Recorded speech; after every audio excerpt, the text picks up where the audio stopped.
It's sort of a little bit like what happened in Shanghai. Yeah, I'm not sure anyone wants to see the name next to Jannik Sinner at the moment, to be honest. But I mean, the way he moves in and out the court, Daniil, you know, he's one of the best baseliners on the planet, and he ran out of ideas. He didn't know what to do. Jannik able to hit through him at will, it seemed like, and moves so well for such a big guy, and you don't often see a heavy hitter able to move that well as well, which is why he's current world number one, I guess. And your pick to win the Six Kings Slam. Exactly. Well, one of my picks. Pat, what did you make of what you saw from Carlos Alcaraz yesterday? Well, impressive. You know, he said he had struggled a little bit with the altitude and the conditions of speed of the court. It's dry, very dry out there, of course, in the desert, and the ball flies through the air. And yeah, he was good. His serving was phenomenal. I mean, he barely lost points on his service games, and you know, Holger Rune was you know, played a pretty good match actually, but you know, he was just in control. You know, he bit by bit nipped away at Rune's service games, held his own serve. You know, he's got the power, he's got the speed.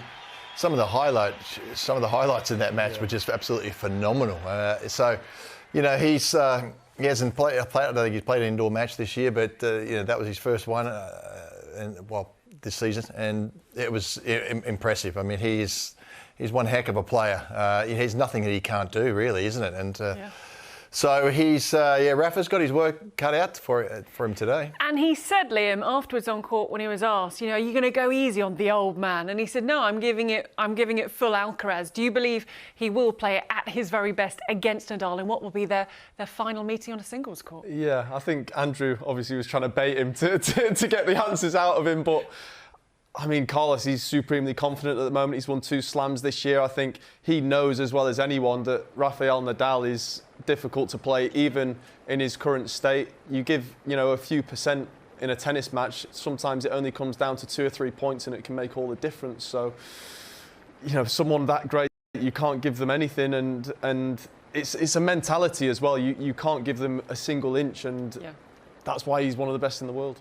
Now, with all the cameras on him in practice, Pat, and it's actually when we walked into the studio, the first shot we saw was the ice pack on him. We were a little bit worried until we saw the replay and what he actually did to himself. Yeah, I mean, he hit a smash, and then there was a follow-through, whacked himself on the knee, but we saw this, didn't we? And we went, oh, don't tell me he's pulled a quad. That's the last thing he wants in maybe his last singles match ever, and he's pulled a quad muscle, but watch this, straight in, right into the knee. Only silly idiots do that. You said you've done a lot of times. Yeah, I've got this entire leg. You've got scars all over your knee. Yeah. No, but it happens, you know. It's just one of those awkward follow balls that was just slightly to the side of him, and he followed through and hit himself. But it looks like it'd be right. At least he hasn't pulled a muscle, then he wouldn't be playing. But he was out there hitting later, so just a bit of ice, and away he goes. So that match is a not before 7 o'clock this evening, Carlos Alcaraz against Rafa Nadal. In a few short minutes, we'll be watching Jannik Sinner against Novak Djokovic. It's a repeat of the recent Shanghai final. And when it comes to the Olympic champion, well, he's still hungry for more. And this was him speaking upon his arrival in Riyadh. Welcome back to Riyadh. I know it's not your first time here, but still, I'm sure, very exciting. You're playing in such an iconic tournament. What's it like to be back? Well, it's great to be back for the Riyadh season. It's my second time. Last year, December, I played a match with Alcaraz. We had a blast. It was actually in a different venue, a whole new venue now since December that wasn't here. So it's incredible. It's so impressive to see how this city has been evolving, how it has been developing. So, you know, we are, as tennis players, of course, excited to be in a city, in a new city, which has excitement and anticipation for tennis. They love the sport. It's fantastic to have, you know, 6 of maybe the best players in the world right now playing against each other in an interesting format. What are you expecting from the Six Kings Slam? Well, I'm expecting victories for me. I don't know about the others. I mean, you always have those expectations and desires, but of course, everyone wants to win when they're out on the court. The competitive spirit turns on. So we know each other really well. The conditions are slightly different. Had a chance to practice, and it seems like there's an altitude a little bit that affects the play, but you know, we all want to go away from Riyadh with a trophy in the hands. You know, that's always a goal for everyone, particularly when you play on the highest level. I can see, Liam, why there was doubt when you said you hear him talk, and he convinces you because he's still playing at a very high level and he's still hungry for more. Yeah, and he's one of the players at the top of the game that just has that supreme confidence. He uses it when you see him in person, when you see him on the court. I was lucky enough to watch him at the Davis Cup last year against Cam Norrie, and it was just incredible. He was so dominant, and someone of Cam's calibre just didn't really ever look like bothering him. And I mean, we're lucky that we're going to get to watch him tonight. And it's a rerun, it's a repeat of the recent Shanghai final where the world number one came out on top. Yeah, it's true. They've had some really good battles this year, Yeah. haven't they? Last couple of years, and even a couple of years ago at Wimbledon, where Novak won in straight sets, but it was really tight, wasn't it? It could have gone either Yeah. way. And then the year before went to 5 sets when Sinner was not the player he is now. But as you said, Novak's he's probably got I think he's got the best record indoor player of anybody of all time.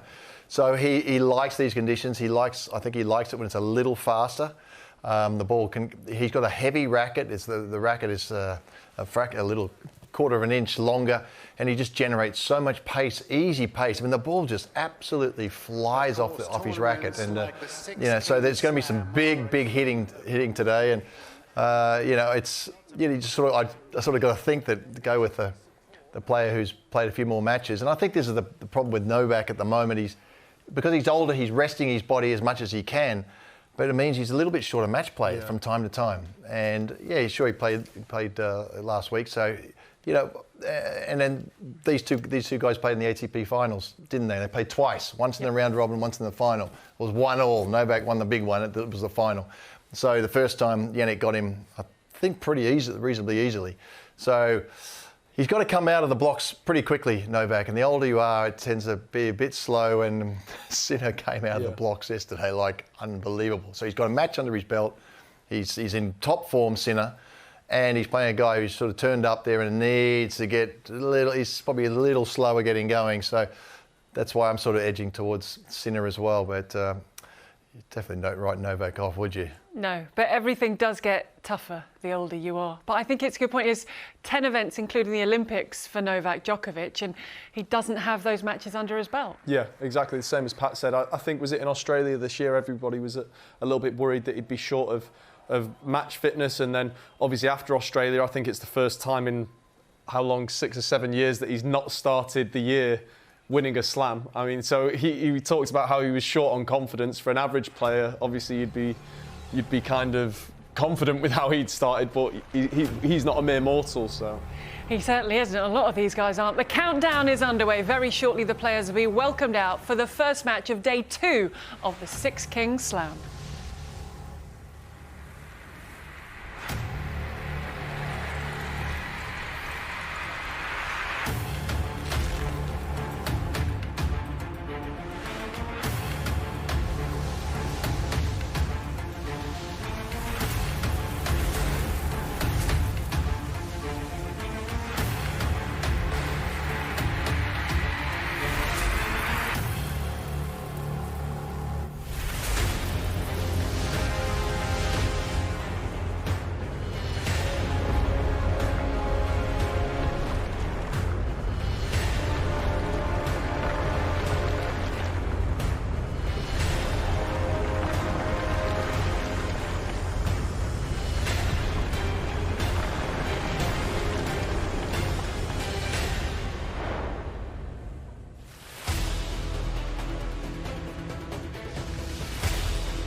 The scene is set, the players are ready. The time has come to witness world-class tennis.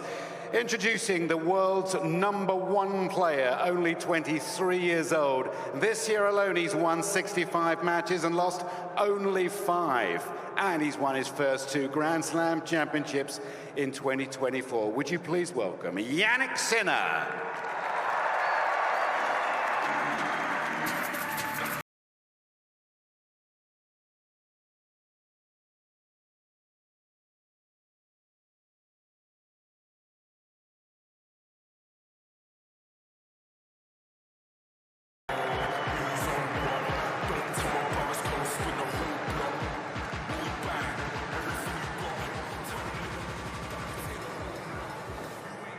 'And now, from Serbia, a player ranked as the world's best for over 8 years combined.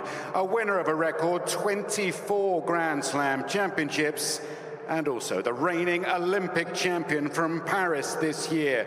Would you welcome to Riyadh once again, Novak Djokovic.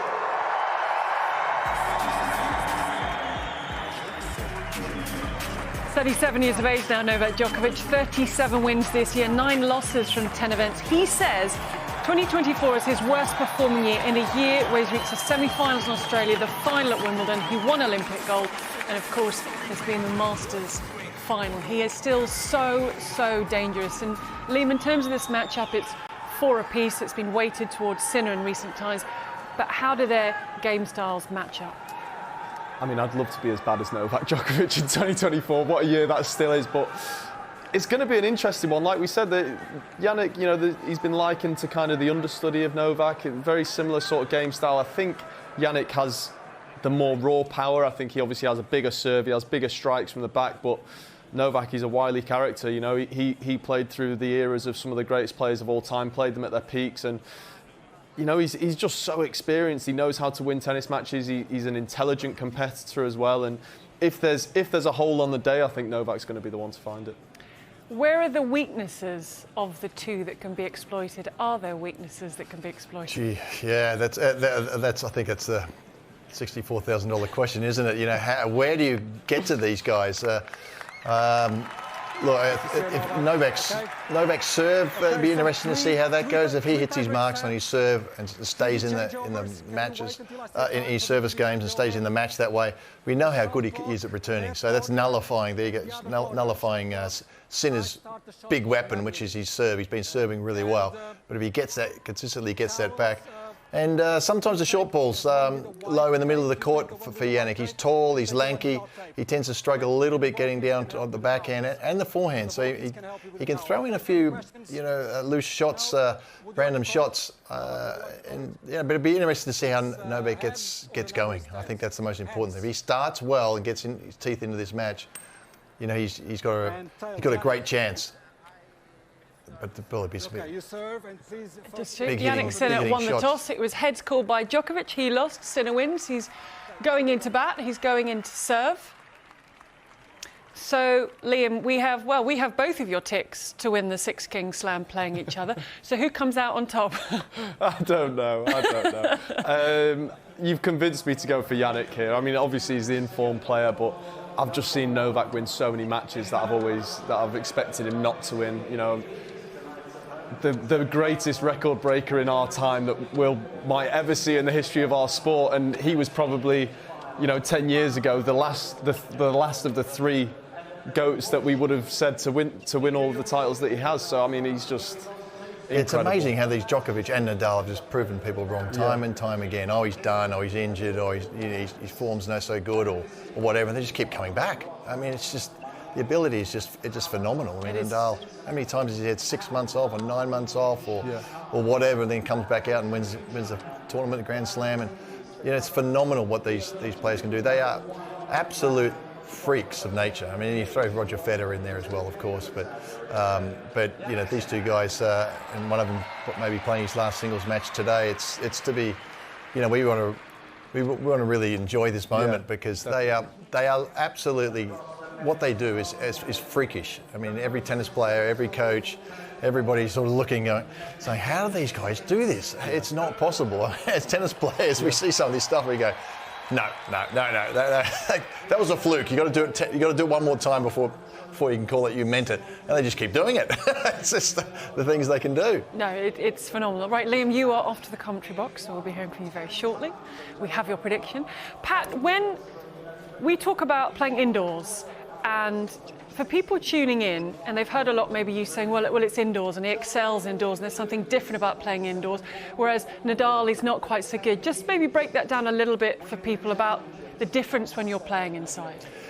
Well, it's the courts they're playing on over the last 10 years, pretty much consistently, is this surface. It's what it is. It's boards, so it's on laid on in a stadium, usually on cement, like a floor where they have normal seats for a concert, and they bring these boards and they put a jigsaw puzzle together, and so the boards have a little bit of a spring in them.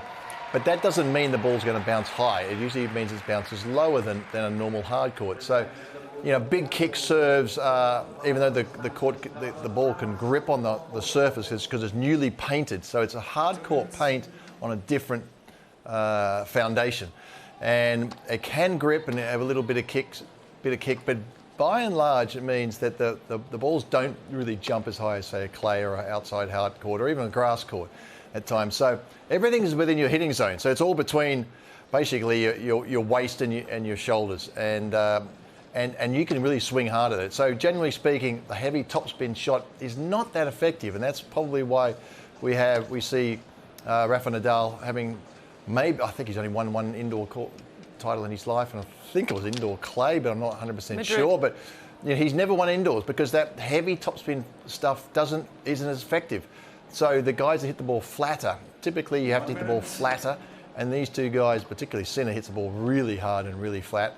And Novak's an expert at he can do everything, of course, but takes the pace off the ball. And that's why Roger Federer hitting a ball so flat with his slice and everything was probably is the number 2 player of all time indoor record. So, generally speaking, it's easier to hit the ball hard and go for winners. But a bit depends a little bit on the speed of the court, but being a bit altitude and dry, the ball should zip through. We should see some spectacular winners, and guys will sneak in the net from time to time. So who do you have going through to Saturday's final? In this match? Yep. I'm going to say Sinner. I'm going to say Sinner and Alcaraz, and then the third and fourth playoff, we've got Rafa and that'd be phenomenal, wouldn't it? I mean, what a Saturday that would be. Finish off, but it could be the other. That's what I'm going to go for, but I wouldn't be surprised to see a slight change in that. Pat, thank you very much. Right, Wilson, you just heard the 30 seconds from Carlos Ramos in the background.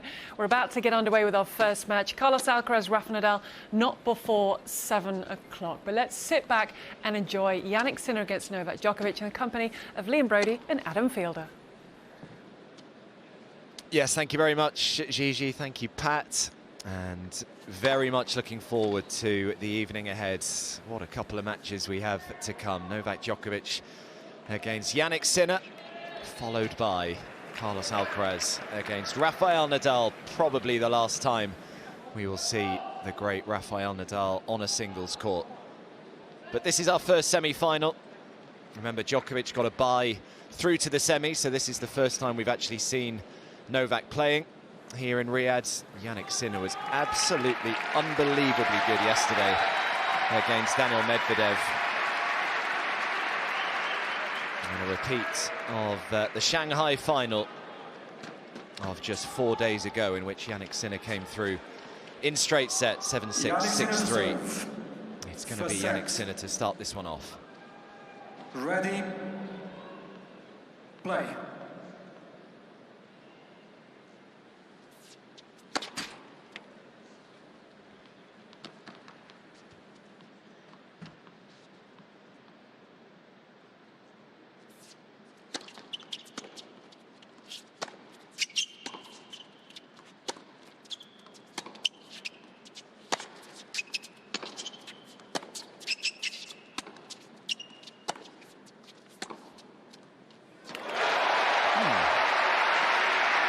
No real attempt from Sinner to get over to that ball, which is mildly concerning. Liam Brodie has joined me in the commentary box, and the first thing I guess to say, Liam, is that the camera angle has changed. Finally, can see the ball now.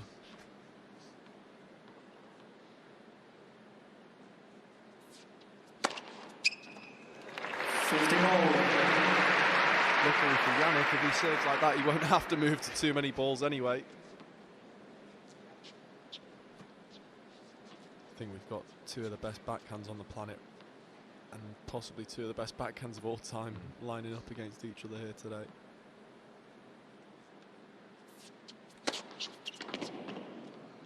Oh. 30-15.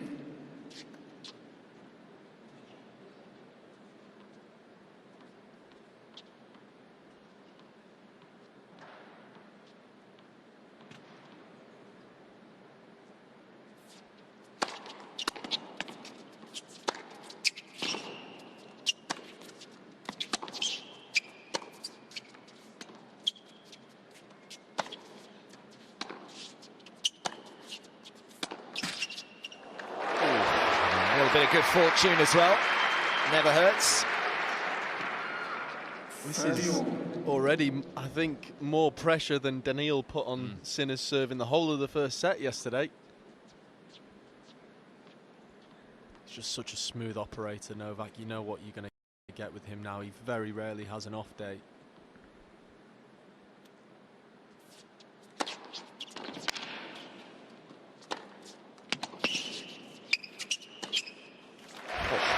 Being back edge of the baseline.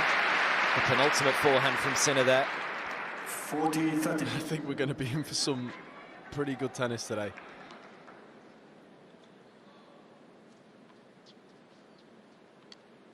Yeah, a few players and coaches as well. We're fortunate to get a few interviews after the sets. Juan Carlos Ferreira mentioning just how quick the court seemed to be playing yesterday. 600 meters above sea level as well here in Riyadh, so a bit of altitude playing its part. Ball just going through the air that little bit quicker. And Jannik Sinner is off and running in the semi-final. First game. Daniil Medvedev was absolutely full of praise for Jannik Sinner yesterday. He said, before today, I would have had Carlos Alcaraz. If he was playing the top of his game, I'd consider him slightly better than Jannik. But today, I changed my opinion. I've never played someone who played like Jannik today. It was a tough feeling on the court. I was feeling good, fighting good, physically feeling good. My tennis was not so bad, and I lost easily. And I don't remember the last time this happened. I mean, what we watched, he just tore him to shreds, didn't he? Dismantled Daniil's game, really, and I agree with him. I've not seen anyone do that in years. Although after saying that he was physically feeling good, he's since pulled out of Vienna, citing a shoulder problem, so maybe he wasn't quite as physically fit as he claimed.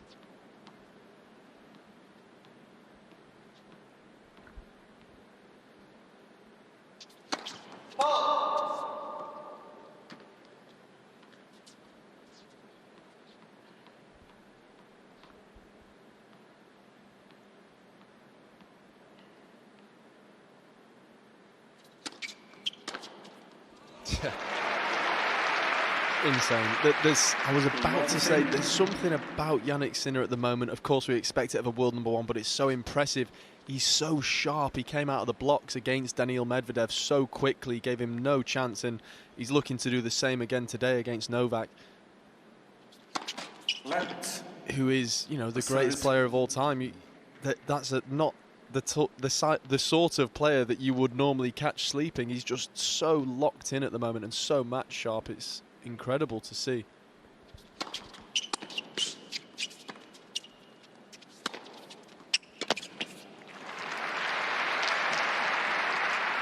This is very much a case of deja vu. If you were watching the early stages of that Daniil Medvedev match yesterday, almost every single time Medvedev stepped to the line, he found himself love 30 down.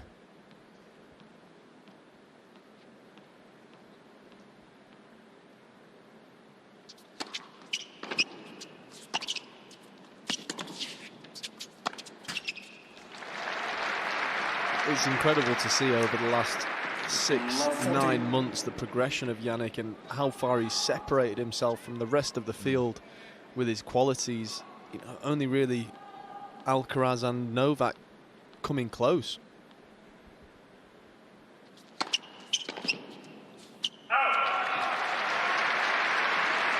It was confirmed as the year-end world #1 was Jannik Sinner, and yeah, it wasn't particularly close. A few thousand points ahead of Carlos Alcaraz. To be confirmed mid-October, I think, goes to show how well he's been playing this year.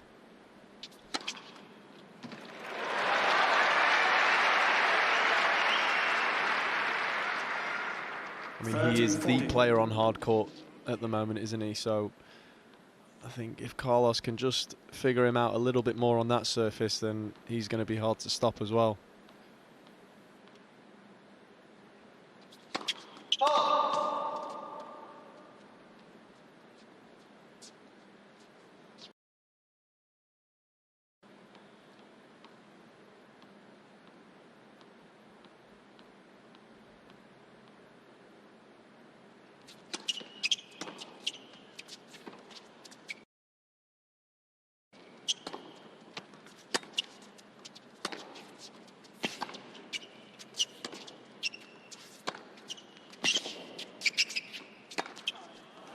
Well, it's a perfect start again for Jannik Sinner, just like he did yesterday. He breaks in the opening service game. You can really see the pressure that Jannik puts on his opponents. It happened to Daniil yesterday, and the same thing to Novak here. Already a few unforced, well, I say unforced, they're probably forced for mere mortals such as myself, but a few unforced errors for someone of Novak's quality, just because the sheer weight of shot and pressure, you know, if you put a ball short, the point is done.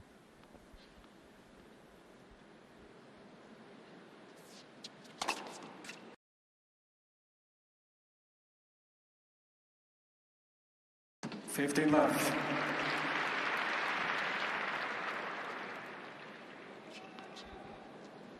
I think from a neutral point of view, Liam, a lot of people would have been hoping for a Jannik Sinner victory followed by a Carlos Alcaraz victory. So we then got Sinner Alcaraz tomorrow, and we got Djokovic Nadal in the third, fourth place playoff. 30 left. Yeah, I'd love to see a Novak Nadal final, to be honest, and a Sinner Alcaraz third, fourth Well, playoff. yeah, all that way round, of course, yeah. But it is looking that way, isn't it?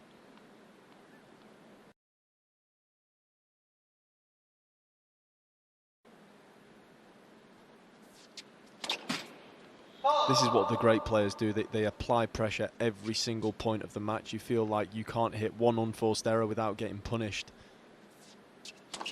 It's what Novak's done so well for 10, 15 years. He's suffocated players, and Jannik, he's doing that to Novak here.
The world #1.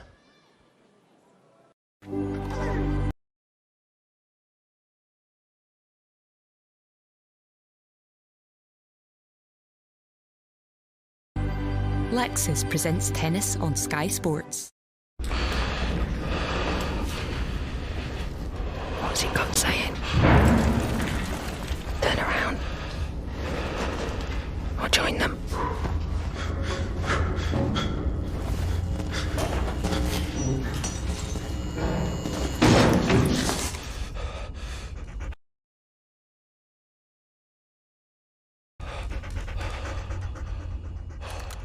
one-time.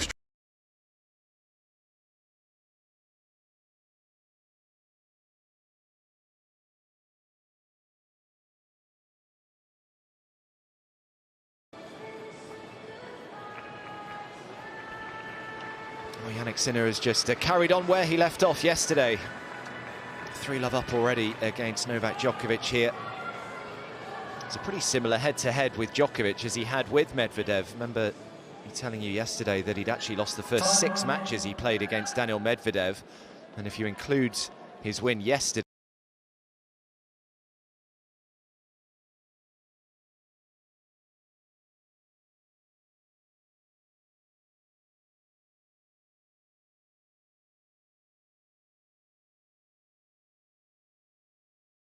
Sinner, he's now won 8 of the last 9 against him. It's pretty similar with Djokovic. He lost his first 3, but he has now won 4 of the last 5.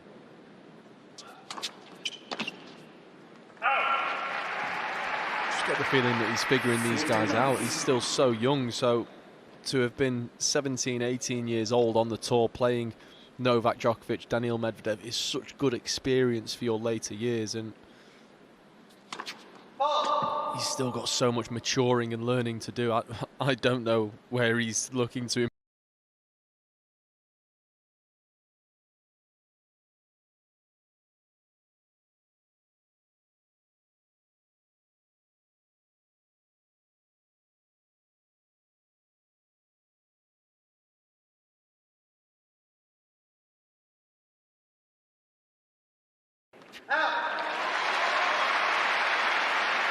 Definitely looks to be moving gingerly. 40 love. Yeah, even that last ball there didn't seem to kind of explode into it, Sinner. I'm sure Djokovic would have noticed this.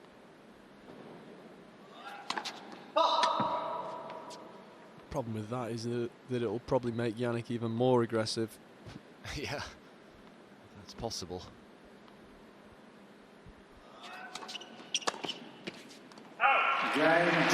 Okay, so Djokovic is off and running. And still just that one breakdown. Sinner leads 3-1.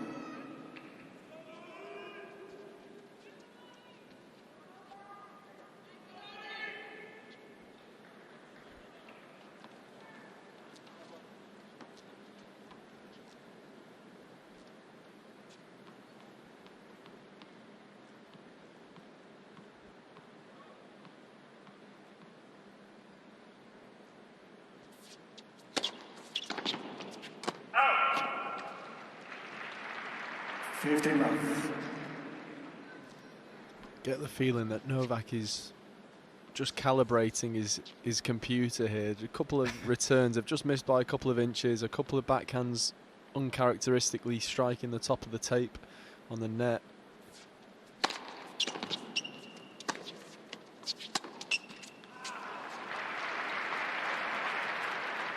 A few uncharacteristic errors early on here from Djokovic. Very much been playing his chances down, not only in this match, but I think going forward as well against the likes of Sinner and Alcaraz. He said, I think I belong to that old guard that maybe can't handle the youth anymore.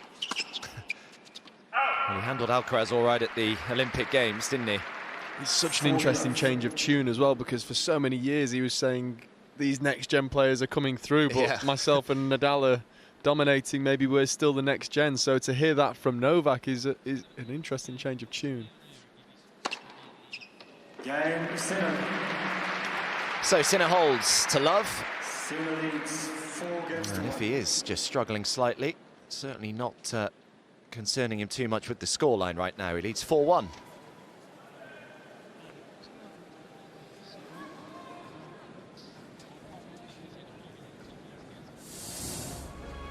Well, of course, the international break is over and Premier League football returns to Sky Sports this weekend. So Saturday night football sees Arsenal head to Bournemouth, the Super Sunday, which sees Man City heading to Wolves, and a big one at Anfield, Liverpool taking on Chelsea. And there's an M&F as well on Monday night, Nottingham Forest against Crystal Palace. So all available to watch on Sky Sports.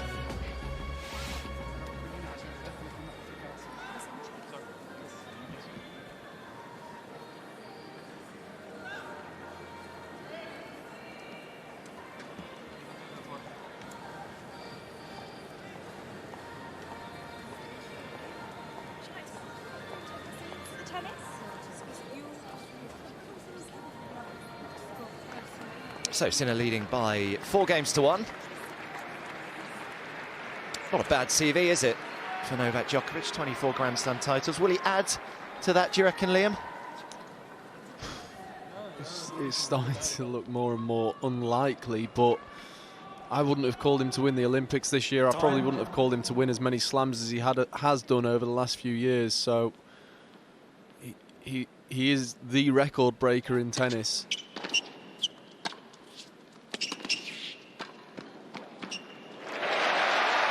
And it wouldn't surprise me if he does get a couple more on his way out, just to shut the door on Alcaraz and Sinner.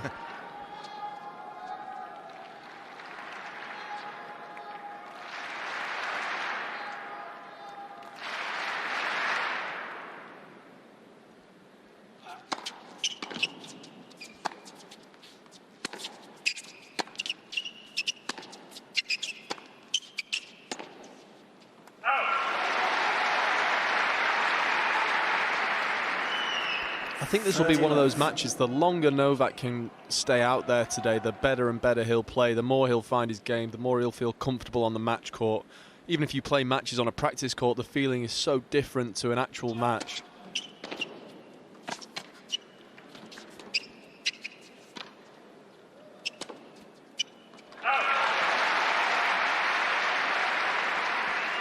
He's such a Rolls Royce of a player, though. He just glides across the court, never seems to be rushed against the biggest hitter in the world at the moment.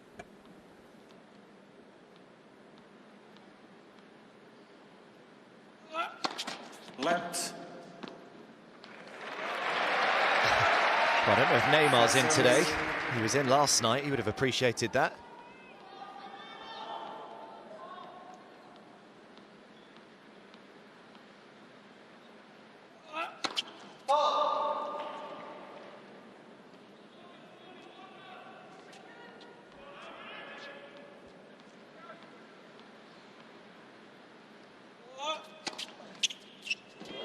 It's a great serve from Djokovic, so nice welcome hole to love. Who's the best footballer on tour, Liam? I think Rafa's Rafa's good, isn't he? Yeah, I've seen some videos of him burying a few finishes past Casillas in a 7-a-side game, so I'd say it's probably got to be Rafa. I was thinking to lie to you and tell you that I am, but...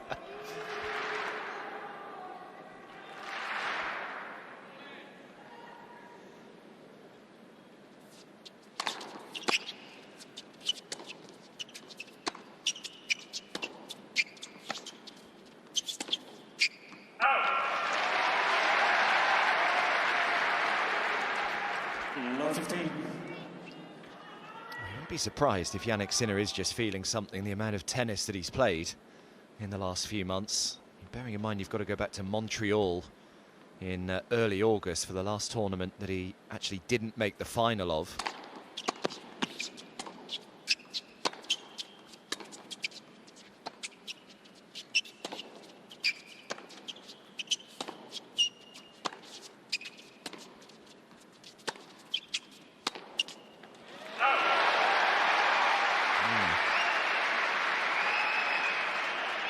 Definitely looks uncomfortable.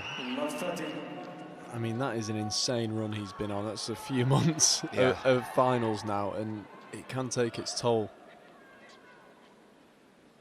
Yeah, lost to Rublev at the quarter-final stage in Montreal, then went and won Cincinnati, won the US Open, made the final of Beijing, where he lost that incredible final with Alcaraz. And of course, then won Shanghai just a few days ago. But it's definitely not looking particularly good right now for Sinner, despite the scoreline.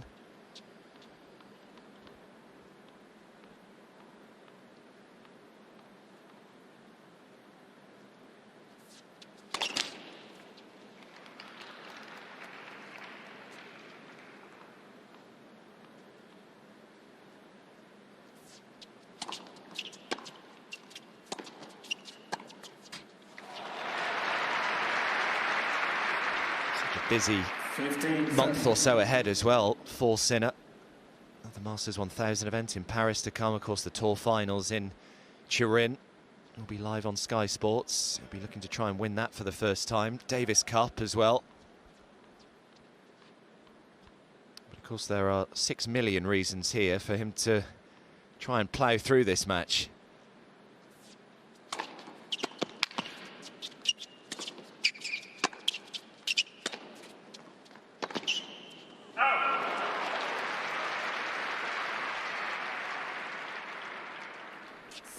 He's so good at taking that forehand early cross court. Somehow it's so hard, but still gets the heavy topspin on it. So Novak there ending up outside the outside tram line, and it's a difficult place to be in.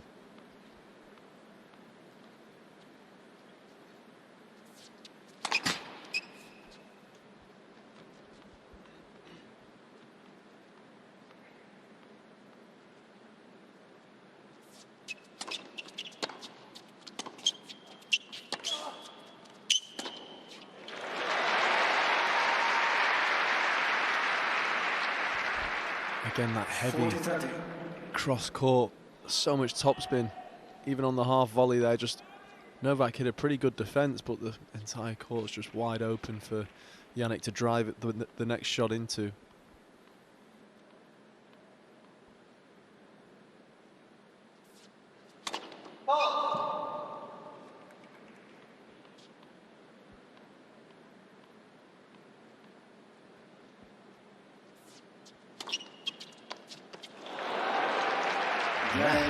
Just completely outfoxed there.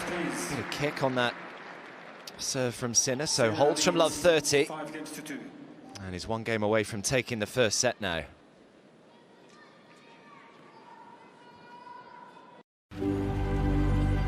Lexus presents tennis on Sky Sports.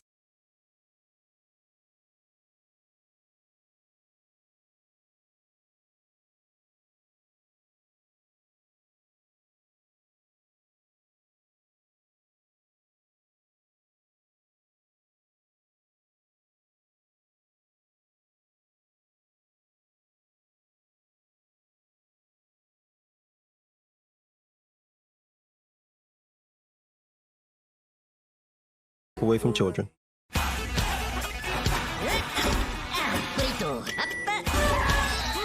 Buy and keep Despicable Me 4. Available now in Sky Store. London is ours. Will London be blue or white this weekend? This is our stage. Chelsea Spurs, live on Sky Sports. Lexus presents tennis on Sky Sports.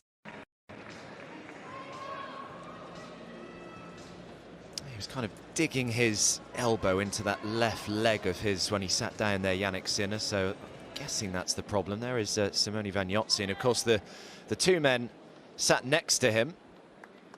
I'm sure we're able to give Jannik Sinner a bit of intel over the last few weeks into Novak Djokovic, because they spent many, many years alongside Novak Djokovic. Did Ulysses Badio and Marco Panicchi, physio and fitness coach, now part of Team Sinner.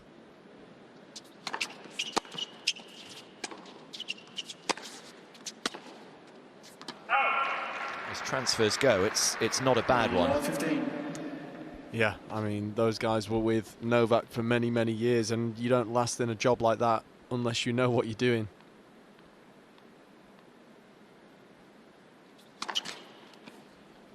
I guess kind of came along at the perfect time for Jannik, obviously discharging the former members of his team.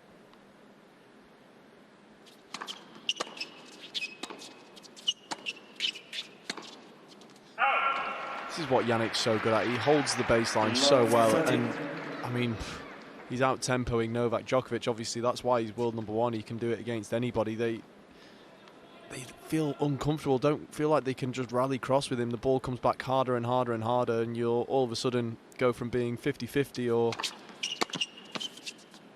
40-60 to being in defence and having to try to deflect pace, which is one of the toughest things to do on a tennis court from the baseline. Obviously, Novak's probably one of the greatest of all time at doing that, and even he's struggling here today.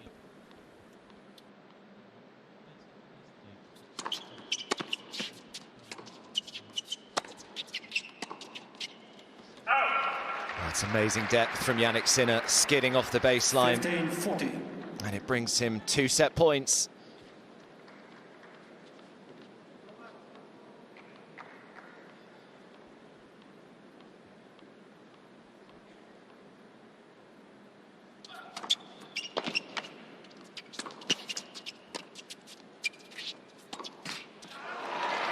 Opening set belongs to the world number 1, Jannik Sinner. And in all honesty, he doesn't actually look 100% fit out there, but it still hasn't stopped him taking the opener against Novak Djokovic by 6 games to 2. Well, started quickly, just as he did yesterday against Daniil Medvedev. And he's just stepping onto the court every single time, just expecting to win, a place where Novak Djokovic has probably been for the last 15 years or so. And now it's Jannik Sinner's turn to have that feeling.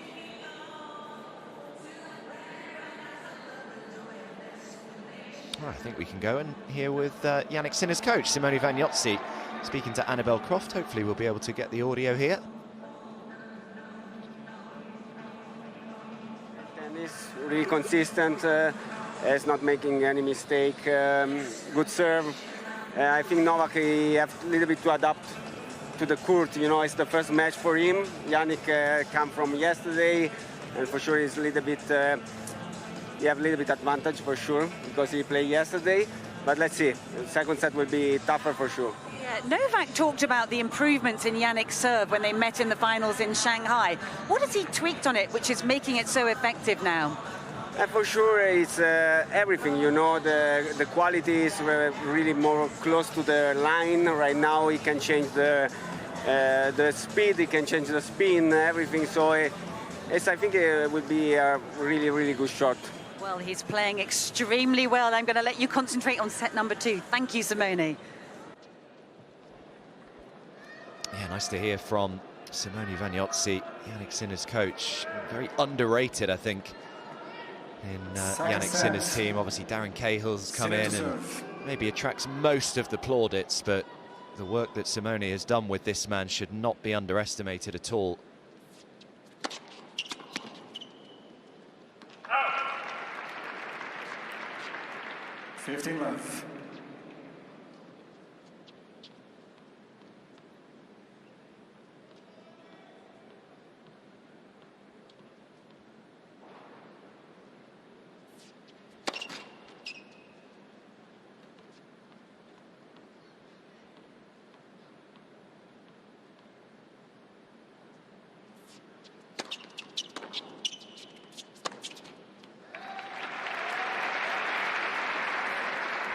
It's a scary prospect to think that, looking back over my own career, your serve gets better and better as you age, purely not only down to the strength of your arm and your body, but down to the practice and the experience, the intelligence behind the serve. Jannik's serve right now is probably one of the best on the planet, and he's still got another 7-8 years to go before he probably hits that peak age for his first and second serve.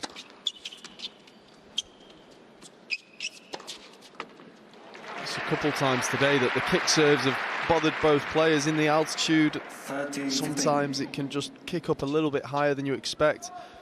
That second serve into the body, you can expect it to slice, and in the altitude for some reason sometimes the ball just reacts a little bit different. It's a little bit livelier and bounces up and away when you expect it to slide into your body.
It's a wonderful point from Novak Djokovic. It all started with the return. It looked as though Sinner had got back to neutral, but Djokovic just relentless there, and he has an opportunity to go up an early break. 30-40.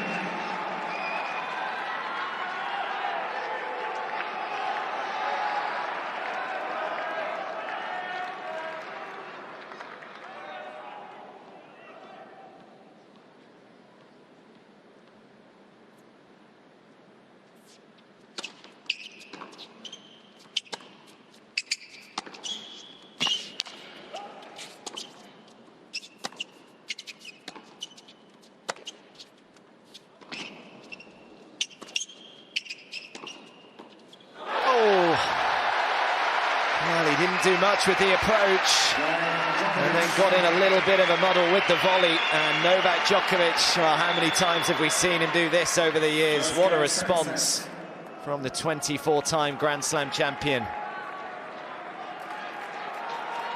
I think Sinner thought that volley was going to be easier than it was going to be tougher than it was, actually. It took him by surprise that it was straight at him. Coming across the body, so you kind of want to hit a forehand volley, and then last minute decided to go for the backhand volley and couldn't get the ball up and down. So good at that, Novak, playing so tough on break points, forcing the opponent to win the point several times before they actually do. It's just what the crowd wanted. A couple of reasonably quick matches yesterday.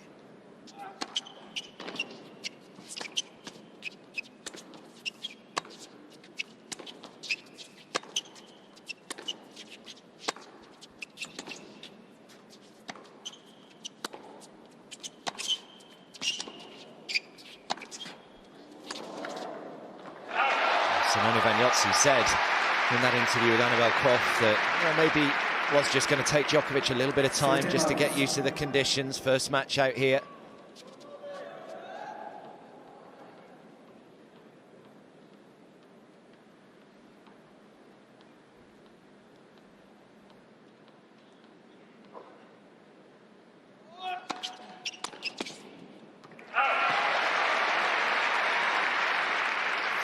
Looks like he was really limping there, Sinner, as he was walking back there to the other side of the court. It's funny in tennis, whether you mean it or not, as you start losing points, injuries and niggles really do become more sore.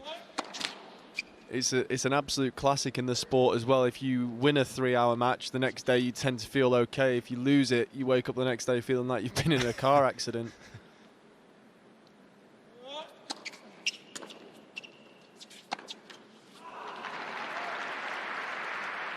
He's missed that backhand line a few times today, Novak. I think he's normally used to just rallying that one back cross and not having to worry about it.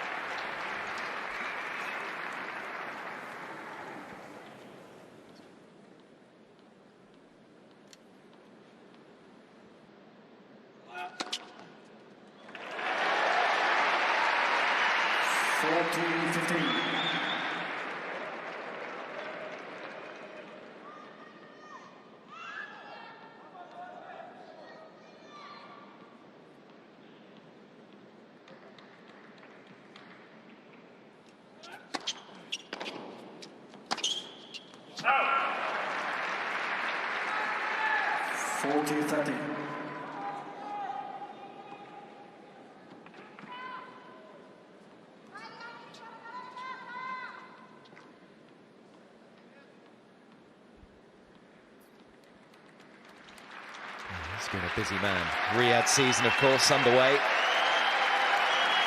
couple of months that Riyadh season spans. Lots of sporting events and entertainment events here in Riyadh.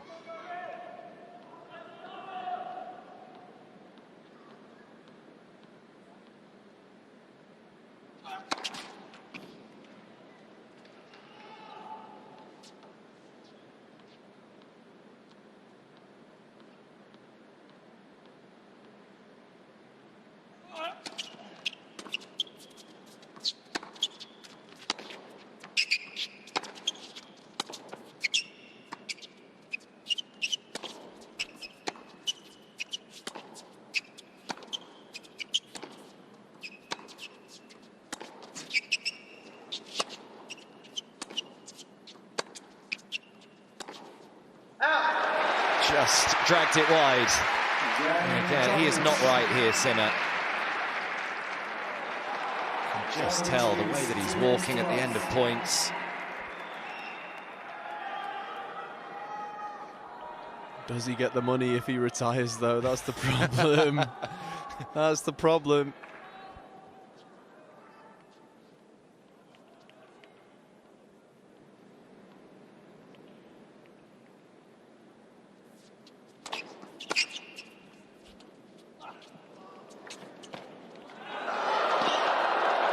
Oh, it's brilliant from Jannik Sinner. Well, he may not be 100% fit, but he got up to that ball quickly enough. I have no idea how he hit this so hard. It was so low, he's got probably 2 meters to get that up and down, and beat Novak for pace. Even Novak's in shock.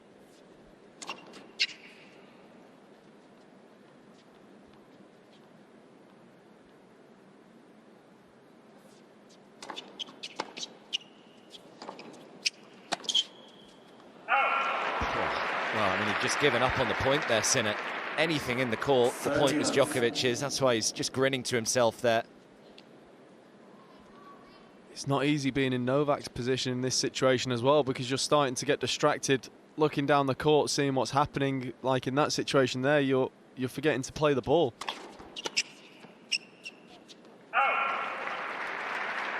And especially against a player with big weapons, it can be even more difficult to maintain your rhythm and your focus.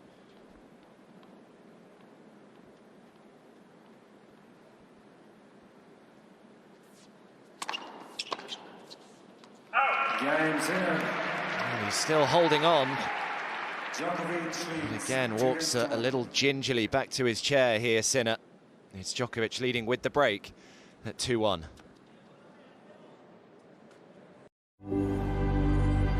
Lexus presents tennis on Sky Sports. When you order restaurant food with Delivery Plus Gold, you get 10% credit back, which collects in your app so you can spend more on what you love. Genius.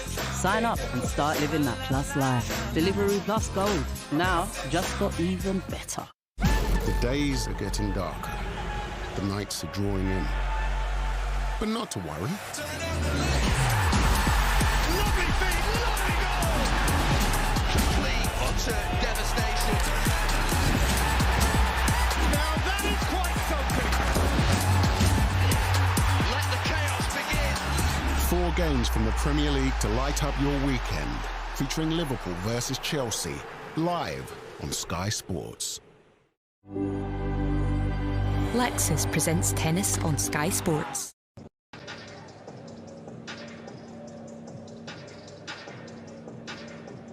So Djokovic a break in front in the seconds, but becoming more and more noticeable that Jannik Sinner is struggling with what we think is a left leg injury. I noticed at the very first point of this match that he basically refused to chase down a ball. Seems to be getting a little worse as the match is going on, but Djokovic just taking care of business his side of the court, serving at 2-1.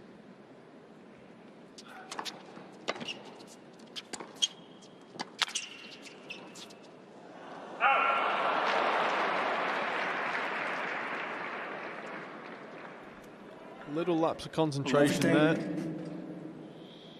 Maybe he was thinking that he'd be better off putting the volley into Jannik's forehand side, knowing he's not been chasing those down, when the better volley was probably just to go cross court on it.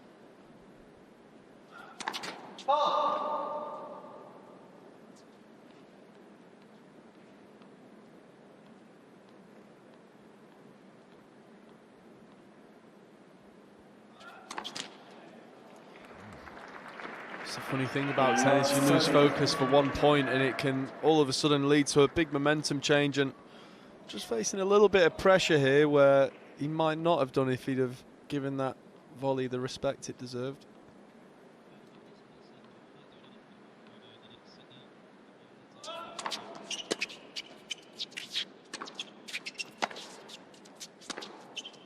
Oh, that's long as well. What a sloppy game this has been from Djokovic. The miss volley, the double fault, the forehand long.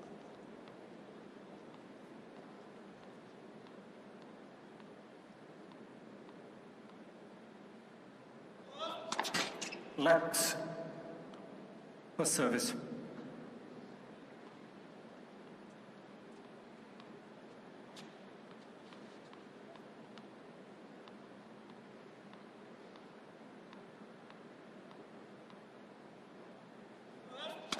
Left for service.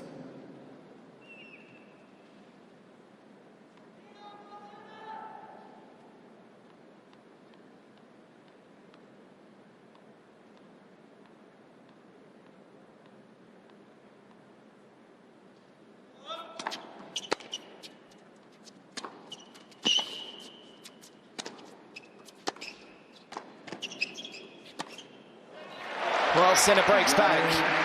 And in all honesty, he didn't have to do a great deal to get that break back. 3 pretty uncharacteristic Novak Djokovic points to start off the game.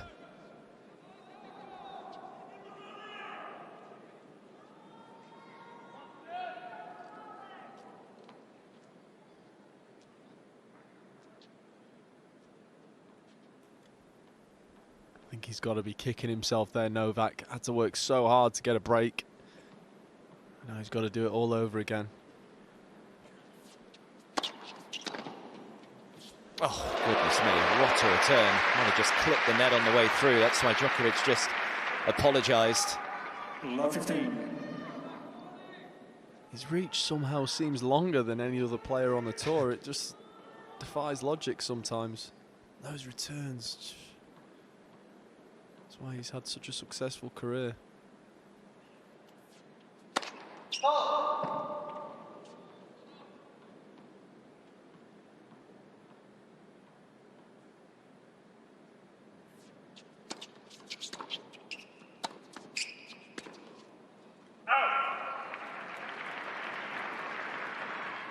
15 all.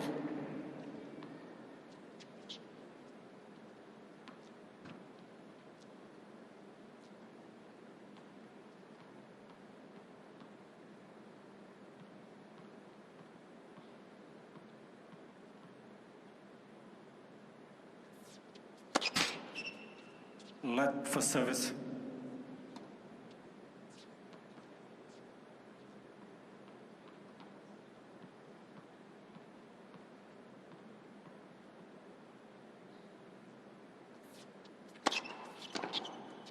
Out. 30-15.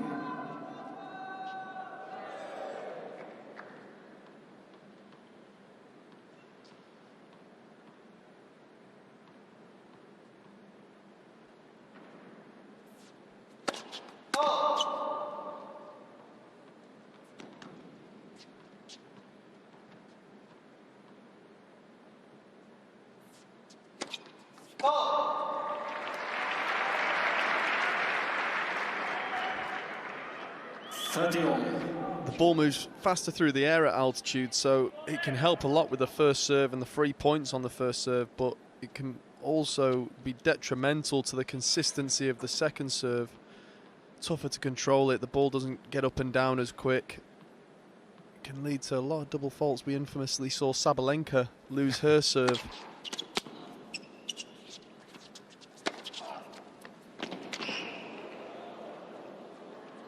In the altitudes of Guadalajara, Mexico. I've played there myself and it's pretty miserable. 40-30. Is there anything you have to do differently at altitude? It's a funny one. So many players disagree and have their own ways of coping with it. I know some players actually string looser. They say that the strings grip the ball better that way, but I've always gone way tighter with my string tension. The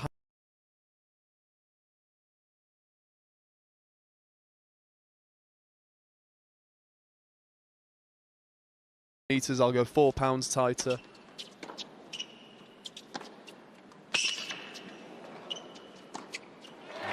I played an event in South Africa and that was, I think, 2,200, so I almost broke the stringing machine that week. Gee, yeah. So Sinner in front, leading 3-2. Now we showed you what a bumper pack weekend it is in the Premier League coming up, but also the EFL Championship. We've got 3 matches from the Championship to bring you, starting tomorrow night with Leeds United taking on high-flying Sheffield United. Oxford United up against West Brom. That's at 11 AM on Saturday. Hull against Sunderland. What a start to the season Sunderland have had. That is from 2:30 PM on Sunday, and also from 6:30 PM on Sky Sports Football Sunday evening. We turn our attention to the WSL, the Women's Super League. Chelsea hosting Tottenham. So a brilliant weekend to come in both the Premier League, the EFL Championship, and also the Women's Super League as well. And remember, on Saturday we will have the 3rd, 4th place playoff here, the Six-Kin Slam and the final. So we've got a rest day tomorrow. No matches played on Friday. Sinner has done a good job here in this second set. Was looking a little ominous in early stages of this second set.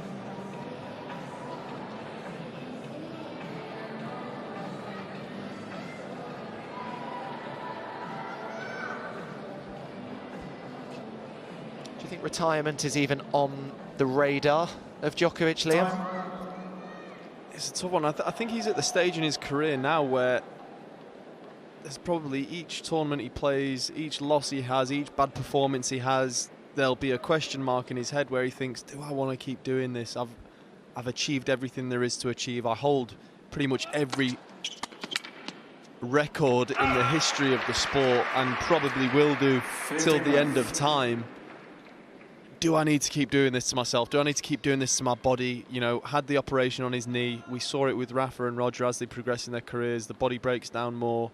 You have to start looking to your quality of life after the sport. But I think there's always just that question mark with Novak. He could easily go and win a couple slams again next year. Yep. He is that good, and he is the most experienced player on tour, the most winningest player on tour, so I wouldn't be surprised if we saw a little renaissance similar to what we saw with Roger at the end of his career, where you have to just sort of adapt your game a little bit, might not move as well as you used to, play a bit more up the court, play a bit more aggressive, and we know how comfortable he is on the faster surfaces. Game, Djokovic. He's been very open in admitting that he is very much just focusing on the slams these days, Djokovic, and of course this year the Olympic Games as well. That was the one he really wanted, and that was the one he got. Remember, coming up next, cannot wait for this one, Carlos Alcaraz up against Rafael Nadal. Possibly the last time that we will see Rafa on a singles court.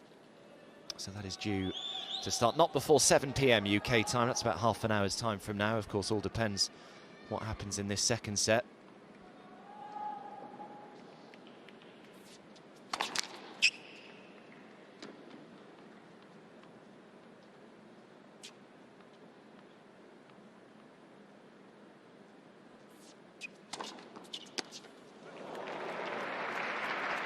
Djokovic was asked what he's going to do when he does eventually retire. I mean, he's going to be a busy man, I'll tell you that much, because he said, I want to learn to play the saxophone.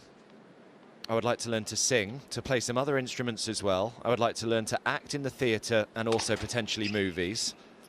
I'll be impressed if he learns to do it all at the same time. Yeah, I would. I'd like to start painting and drawing. He's obviously also got his business interests on the side, which will be keeping him busy as well. 15-all.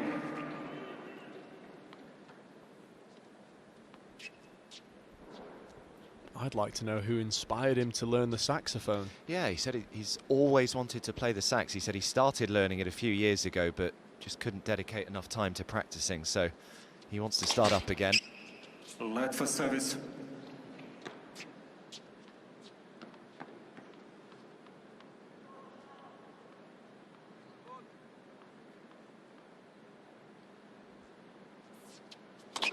Let for service.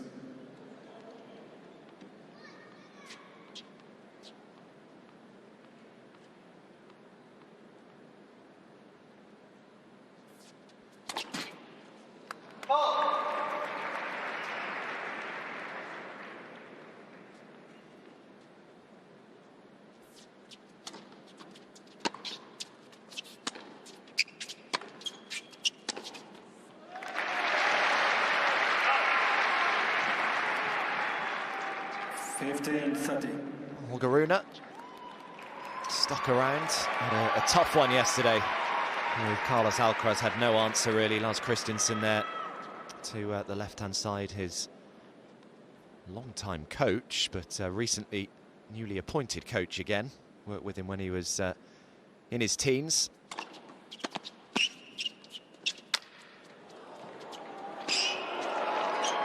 That's a beautiful change-up from Sinner. Haven't really seen too much of that.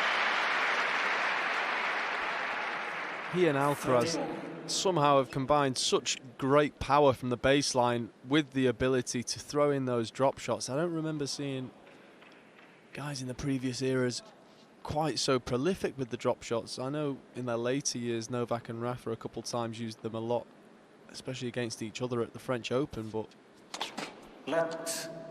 see Carlos practicing aiming for the dustbins close to the net more often than not seems to hit the target.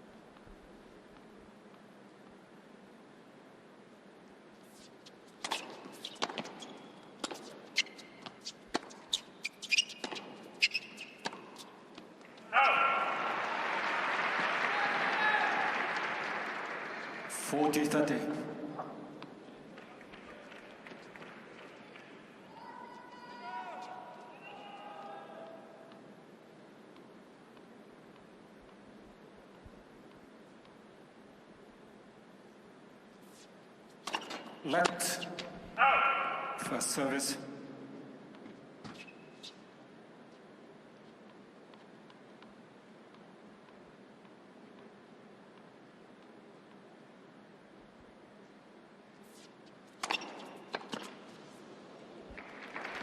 That's brilliant serving again.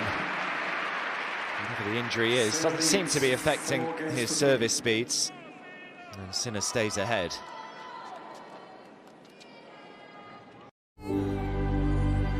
Lexus presents tennis on Sky Sports. When you order restaurant food with Delivery Plus Gold, you get 10% credit back, which collects in your app so you can spend more on what you love. Genius. Sign up and start living that Plus life. Delivery Plus Gold. Now, just got even better. With Sky Store, you're in for a night of pure chaos. Deadpool and Wolverine. What you thinking about? Get off of me. Almost done. Almost done what? This is what I'm talking about. Big slow motion action sequence. Who knows if you live or die? She's coming with us. No, she's not. Oh, yeah. You really are God's perfect idiot, aren't you? The answer is yes. Deadpool and Wolverine. Available now in Sky Store, the ultimate movie collection. Lexus presents tennis on Sky Sports.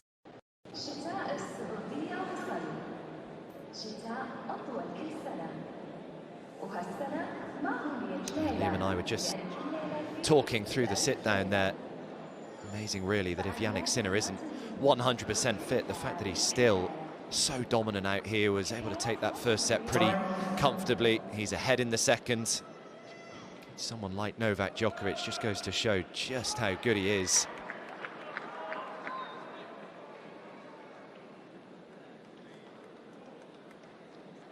His Excellency, Chairman of the Board of the General Entertainment Authority here.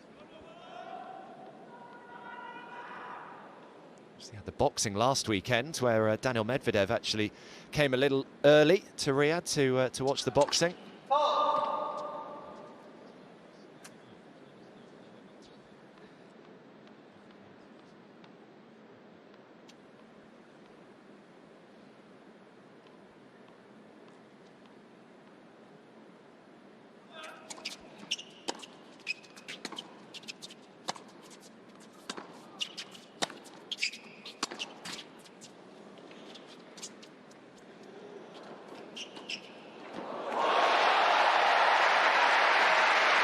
He's got such good anticipation at the net, Novak. He was on the move to that before the ball had left Jannik's racket. Again, that extra long reach that he has helps on returns, and it helps on the volleys too.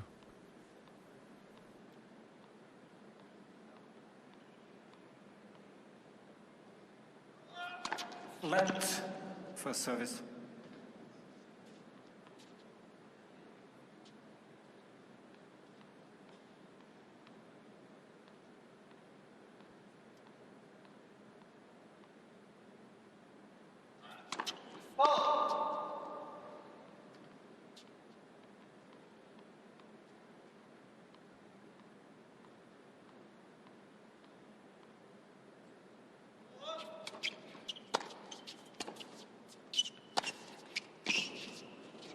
It's just too big.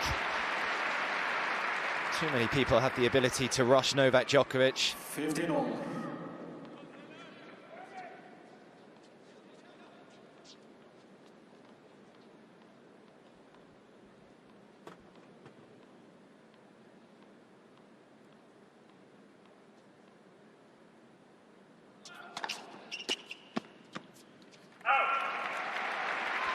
Jannik Sinner, one of only 3 players so far that have actually guaranteed their spot in Turin for the ATP Tour finals at the end of the year. Sinner, Alcaraz and Zverev, the 3 that have qualified. Djokovic currently in 6th place.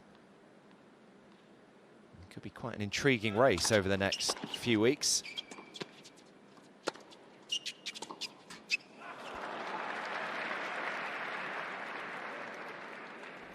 The depth of Sinner's ground strokes are just incredible. It's again and again and again, just pushes players back. Allows him to keep stepping up the court, spreading the angles of his shots more and more.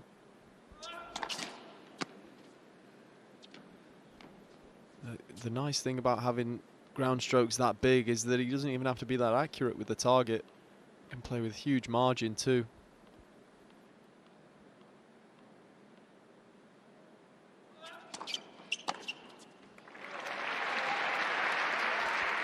Love that one again, Sinner. Second serve return at 30-all.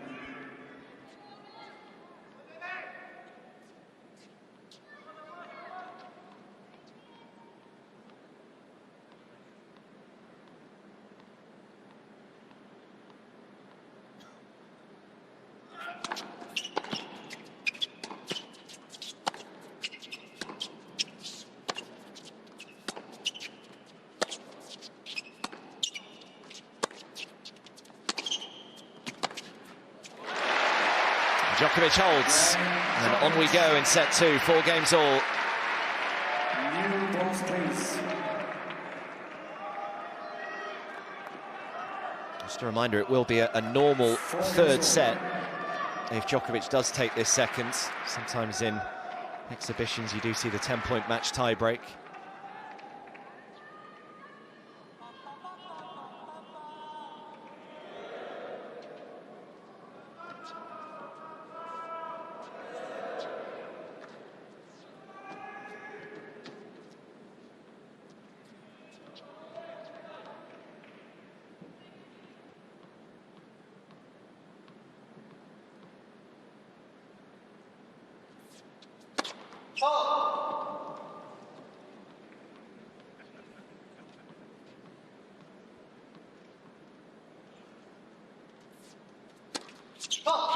Number 15.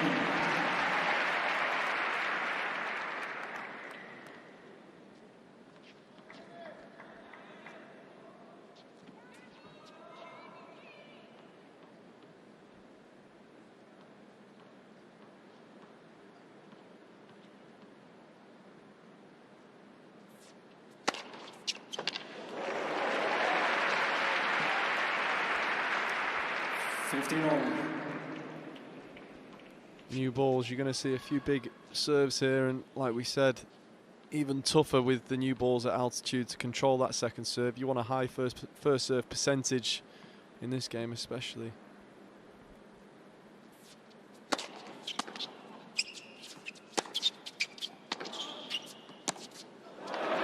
It's great depth from Djokovic, and here is a little opening at 15-30. 15-30.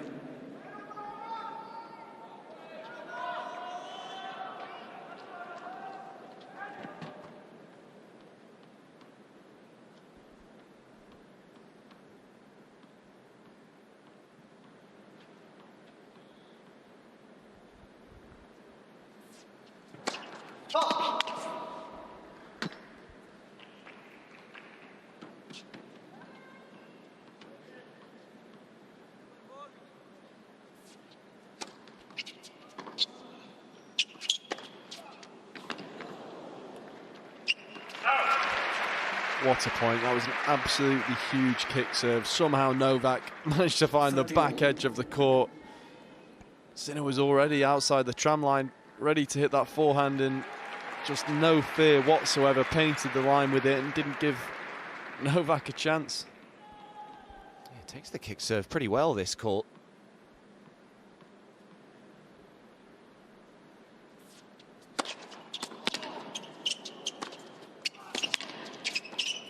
And again, just relentless there, Sinner, kept moving forward. 40-30. Part of his game that has improved so much over the last couple of years. Work around the net, just looks so comfortable there now.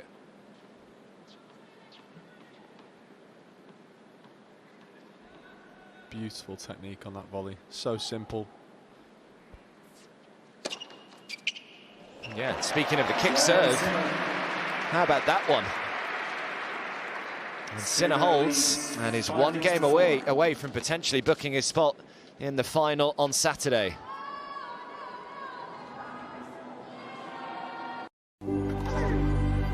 Lexus presents tennis on Sky Sports.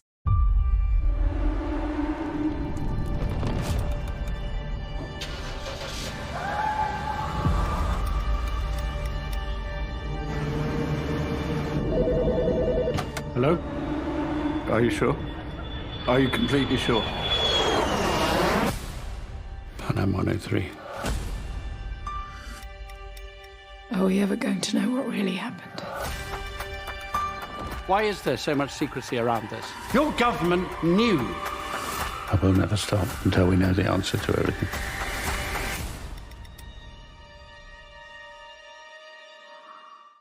You're a vampire. We all are. Highly amusing. We wanted to live as normal a life as possible.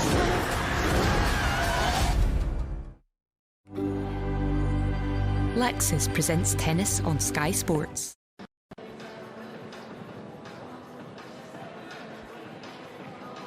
So out of his seat very early here, Novak Djokovic serving to stay in the match right now, having dropped the opening set, 4-5 down in the second. Winner of this one to play either Carlos Alcaraz or Rafael Nadal in the final on Saturday, with the winner picking up $6 million.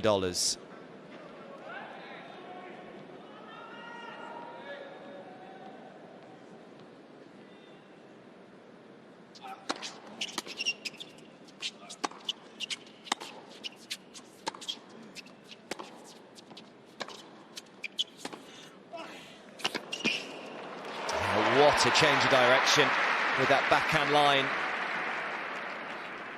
Novak straining with every fibre of his being to make the court there on that reaching forehand slice.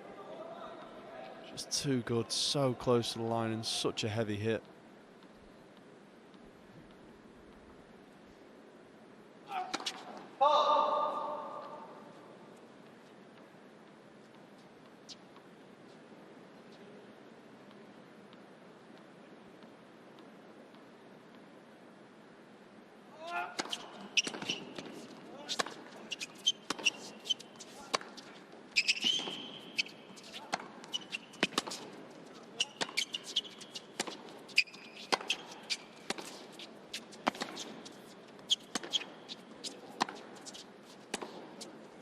Oh, so good. I don't know what happened there with Djokovic. Something just fall out of his pocket, I think. So yeah, he just stopped the point.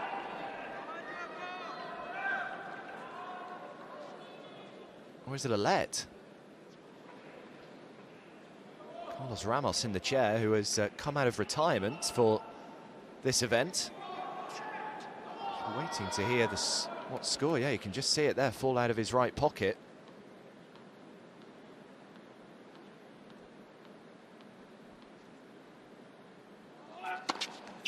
So replaying the point here, still love 15. Now it's love 30. It's a strange let to play. I imagine it's similar to the rule of when a player's cap falls off. I think the first time it's a let, and if it happens again, I think you lose the point. So I'd imagine if that does happen again, I'm not sure you can continue to play lets if your tissue falls out your pocket.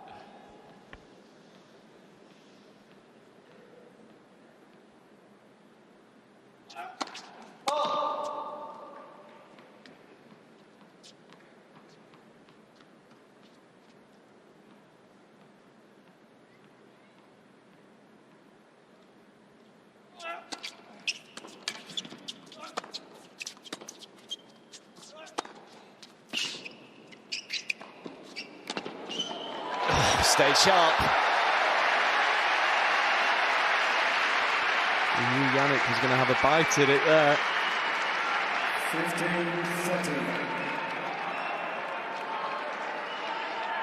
15-30. Took such good care of that volley. The guys nowadays are such good athletes. Points never dead.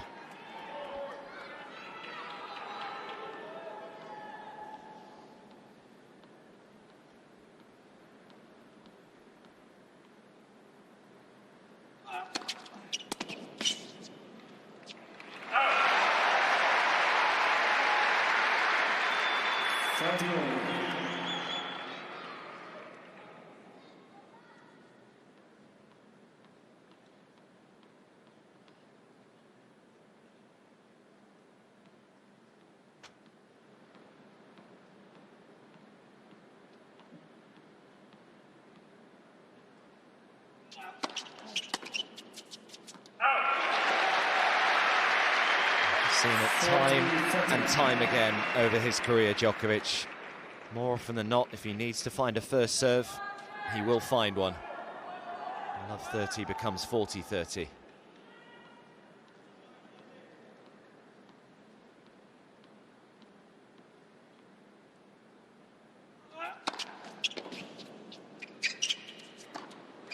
And there's another.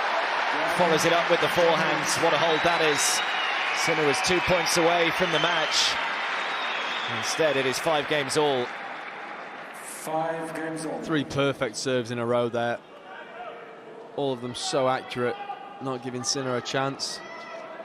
Did well to get the ball in the court on that third first serve there. Novak taking no chances on that inside-out forehand though.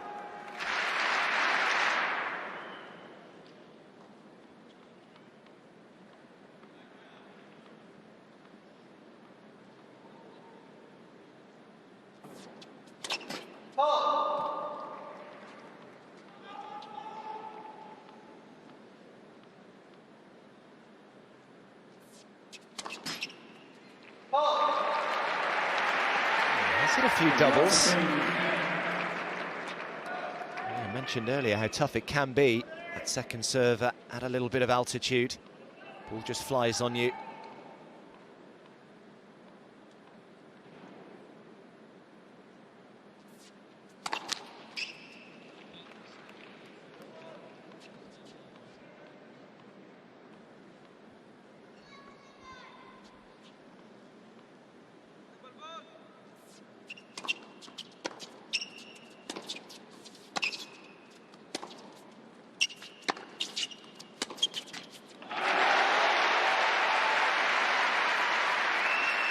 So we've just seen Djokovic hold from love 30. Can Sinner follow suit?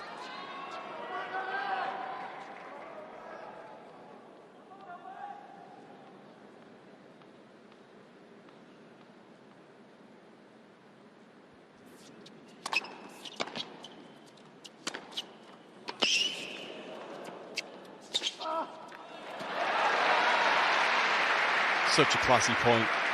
Huge forehand line.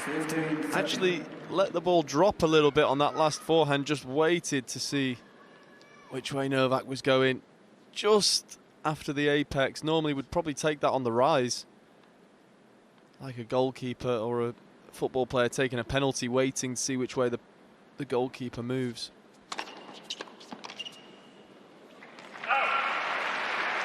What these top guys do so well. Under pressure, first serves, and more often than not, high quality first serves take the racket out of their opponent's hand.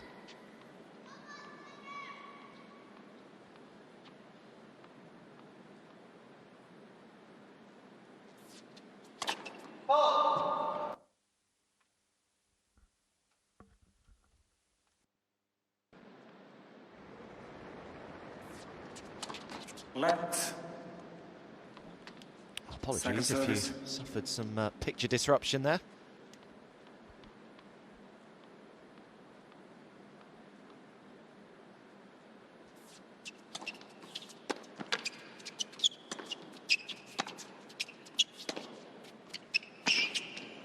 What an angle that Sinner has found. 40-30. That kick serve bounced so high. That's normally Novak's bread and butter, the early backhand return on the second serve.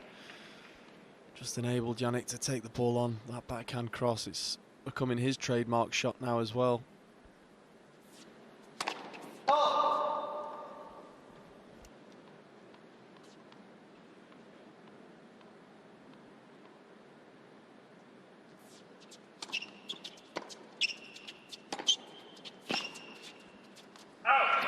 Well, this time it's Jannik Sinner's turn to hold from love 30. And once again, Novak Djokovic will have to step to the line and hold serve to stay in it, take us to a second set tiebreak.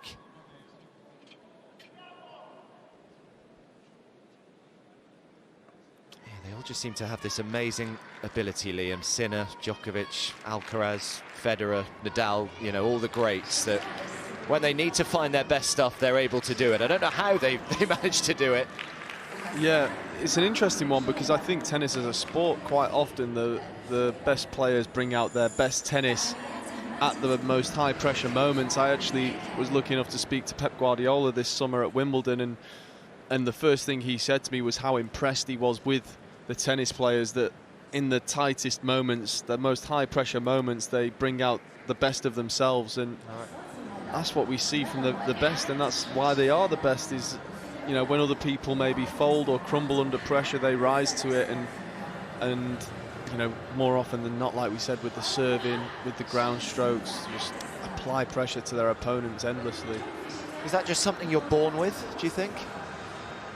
I think it helps when you're one of the best players in the world. You know, obviously these guys train their entire lives to become the best, and if you are one of the best technically, physically, mentally, then in high pressure moments you always fall back to your base level. So if you have a higher base level than opponents, you obviously then would feel more comfortable in high pressure moments. I think for me personally, when I've struggled in high pressure moments in the past have been when I'm lacking confidence or belief in myself, whereas these guys obviously are at the top of the game. They know they're the best on the planet, so why would they not be the best in the high pressure moments too?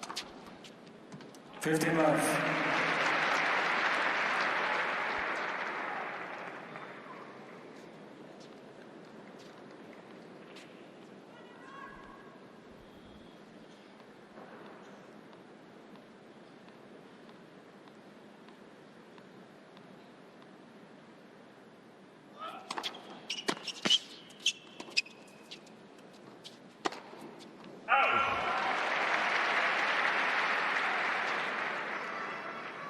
Love.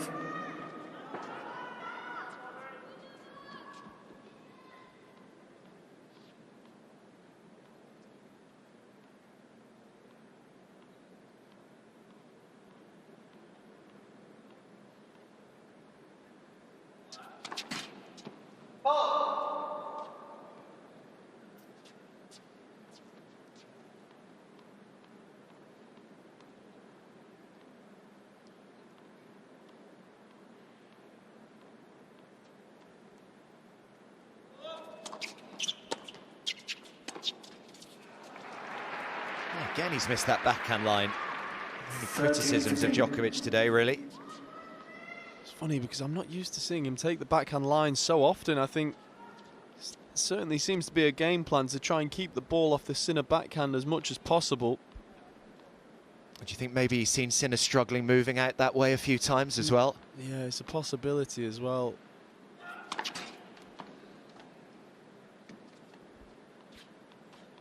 The best players also tend to be the most stubborn as well, so I'm sure he wants to fix it in the match. The more he misses it, the more it probably infuriates him and makes him want to correct it.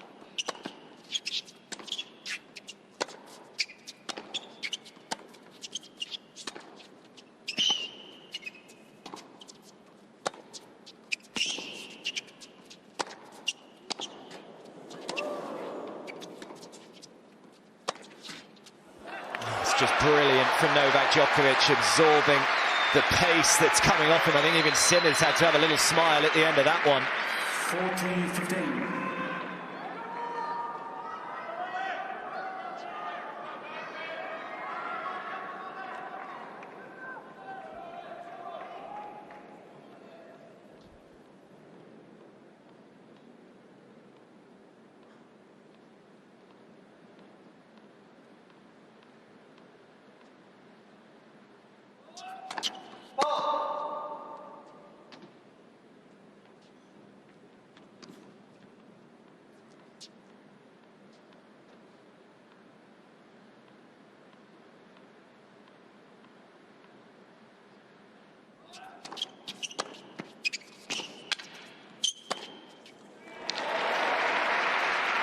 is not a bad second serve at all.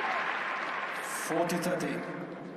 Makes it look so easy at times, Jannik Sinner. But there are hundreds of players over the years that have tried and failed to hit through Novak Djokovic once or twice in a match.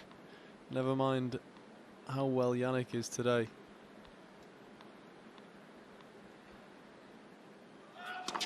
Let the service.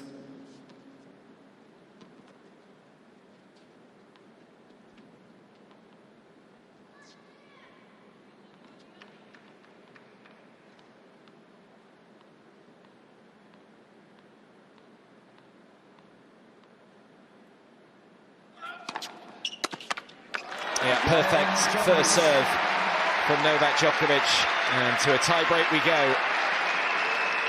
Massaging that right shoulder there. There's Djokovic trying to keep it nice and loose.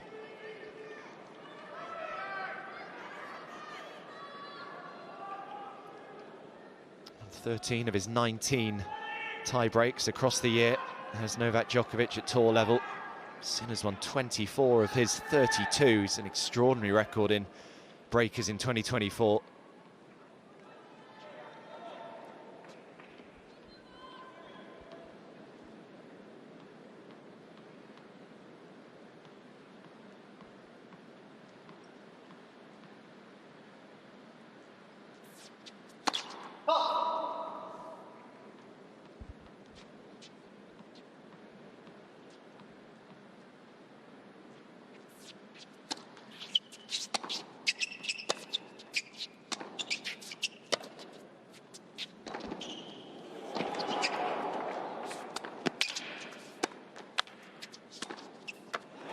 What an opening point from Novak Djokovic. It's an outrageous start to the tie-break.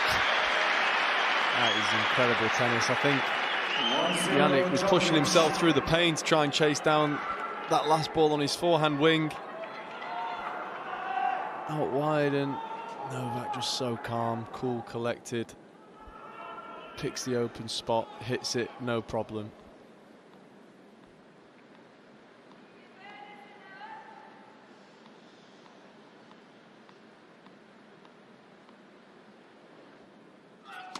Let for service.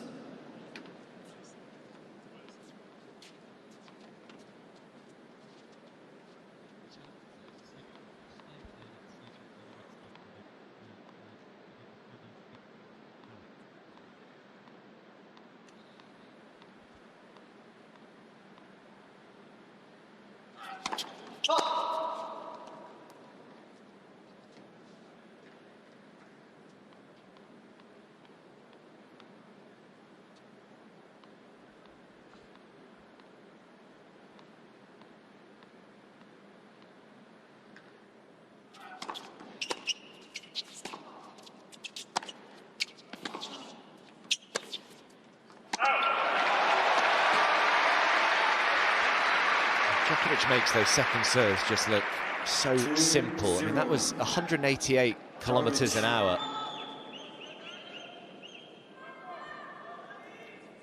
He's one of the best on the planet at doing that. I remember he played Medvedev in the US Open final when he was on for the calendar slam, and Medvedev did it to him, and it seemed he sort of realised how effective that could be, and now he does it better than Medvedev does. He's just struggling here a little, Djokovic, with that right arm.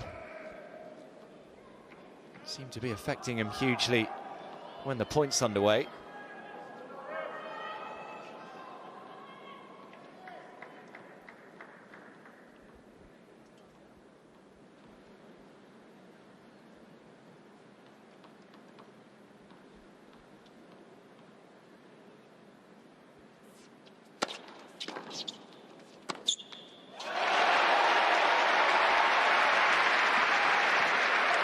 The genius of the tie-break scoring, it can run away from you so quickly.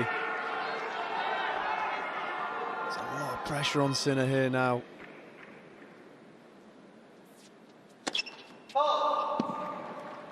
Novak will be feeling more and more settled here.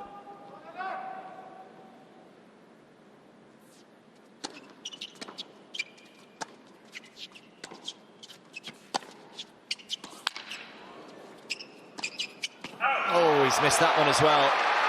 And it is a huge mountain to climb now for Jannik Sinner. 5-0 Djokovic. I thought Jannik was going to go into the backhand there. I mean, so impressive. Novak read it so early and just took his eye away from the ball.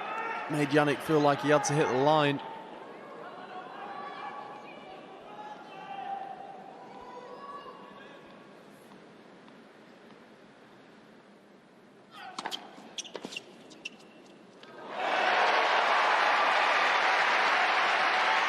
So all 6 points go the way of Djokovic, and it is looking increasingly likely as though we are heading the distance out here. So we are going to be slightly delayed for Alcaraz and Nadal. As the Djokovic team just getting something out the bag there. Whether maybe that's to try and deal with the right arm that just seems to be causing him some trouble right now.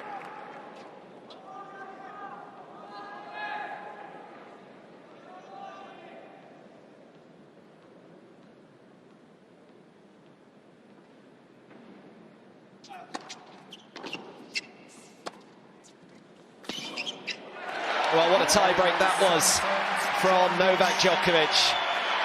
And we are heading the distance here in Riyadh, a one-set shootout to determine whether it is Djokovic or Sinner heading through to Saturday's final.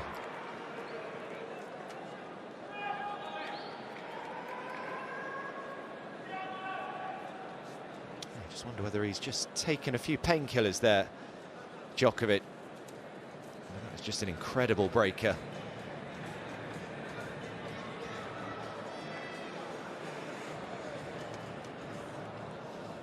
So here is the physio just coming out here. So the shirt is off, and it'll be the right shoulder, the right upper arm that's just going to maybe have a little bit of treatment applied to.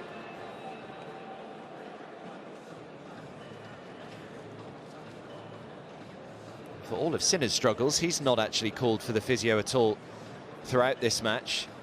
Saw him clutching that left leg again early on in the tie-break there. I think this is the worry for Novak, obviously, as he progresses in his career now. He's obviously got his compression knee strap on. He's obviously struggling with his arm now as well. He's probably played half as much as he'd want to this year, and just you start to pick up more and more niggles, and it was pretty innocuous as well. It was just a routine serve at 2-love. I think it was 183 kilometers an hour, and all of a sudden just felt something in the shoulder. All right, so whilst Djokovic continues to be treated, let's just head up to the studio and have a quick word with Pat Cash about what you've made of the opening couple of sets. Pat, and what you think's going to happen in this decider. Yeah, well, I thought you come to me because of injuries. No, I'm pretty good. I'm pretty good at that one.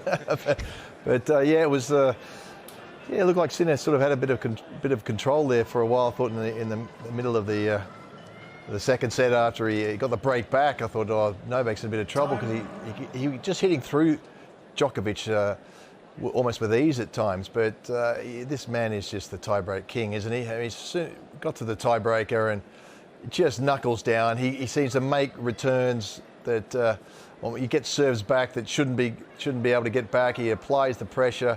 You know, much like Roger Federer, or, you know, when the players got to play, you know, Federer got to the tiebreaker, he just almost exclusively won them. It was just the added pressure.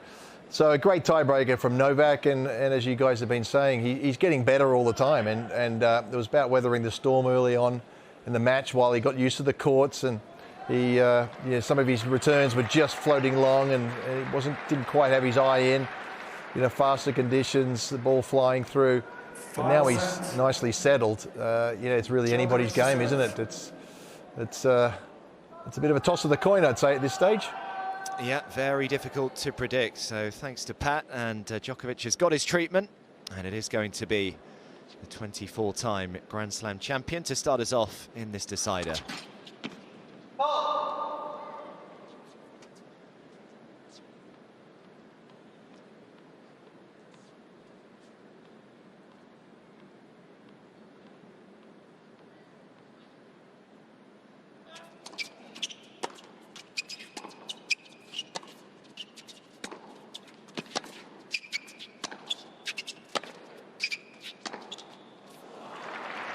was just alluding to how good Novak Djokovic's tie-break record is. Over the last 4 or 5 years, it has been extraordinary. Last year he won 31 of his 39 tie-breaks. 2022 he won 19 of his 24. 2020 he won 15 of 17.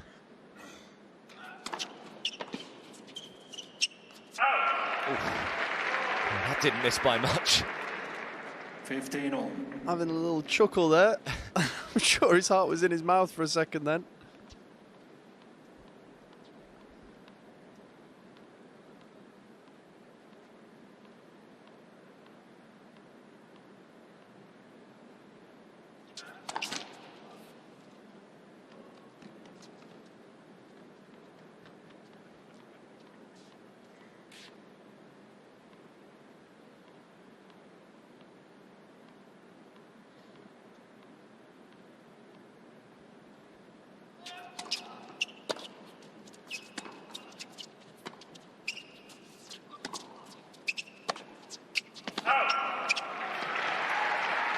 So who are you leaning towards here, Liam? 30-15. Looking like the momentum's with Novak at the moment, but I guess Jannik's looks like he's got that little bit of a niggle that it can sometimes erode your determination as a player because you don't want to hurt yourself too much. I'm going with the player who won the second set right now, but that might change in a game's time.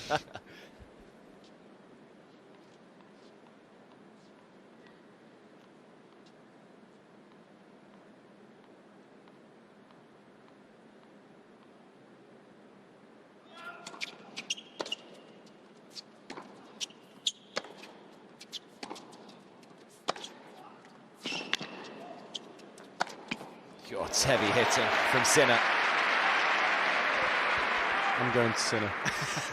30-all. So quickly things can change.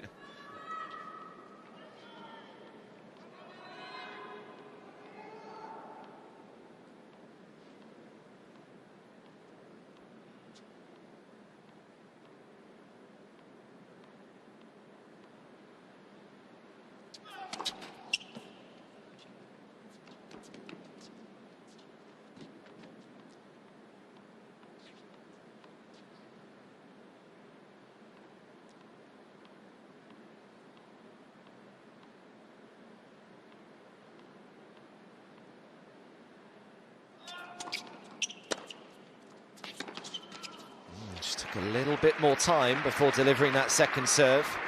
30-40. And then the backhand into the net, so an immediate chance for Jannik Sinner to get the breakthrough.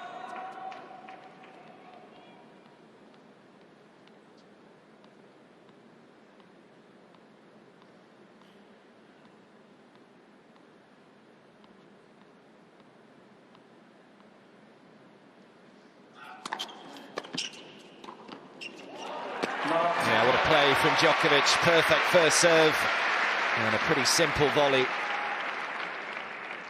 Yes.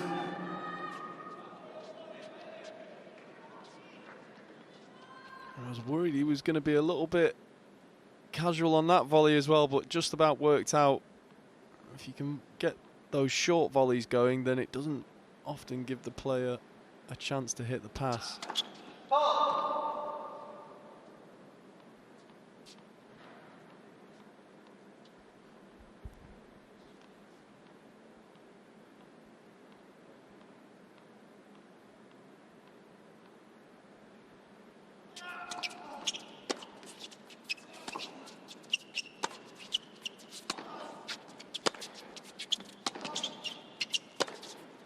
Oh, what a strike.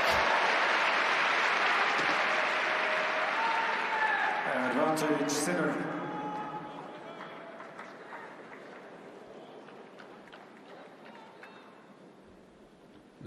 Nobody on the planet's getting anywhere close to a ball like that. That's insanely good. To earn a break point at the start of the third set against Novak Djokovic as well.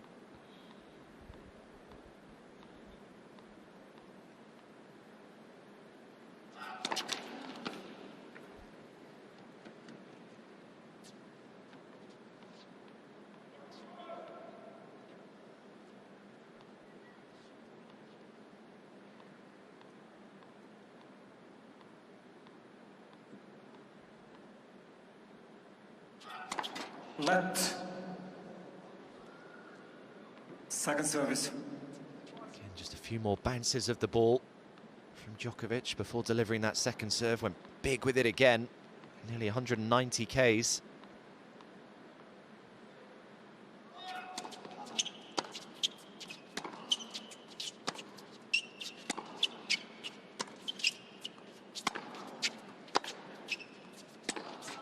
Slowed that one right down though, and Jannik Sinner makes the perfect start to the decider.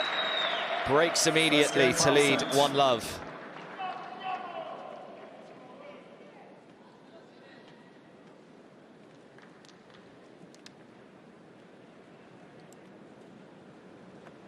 It's another great hallmark of these best players on the planet, the ability just to reset as well after kind of being blown away in that tie break, the disappointment of playing a pretty lengthy set, coming out on the wrong side of it, but then just able to start the decider completely fresh.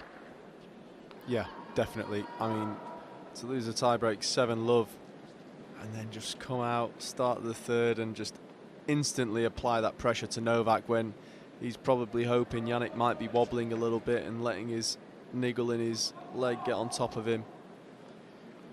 All of a sudden, after such a great set of tennis, Novak is in trouble of losing the match here. Let for service. It looks like it's Djokovic struggling more with his injury now than Sinner. A lot of touching that right upper arm, the right shoulder.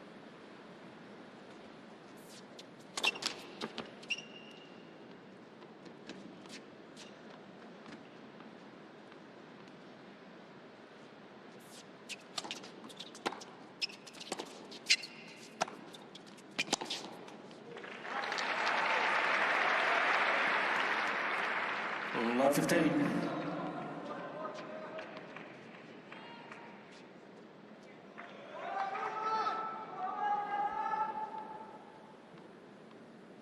He is the ultimate king, isn't he?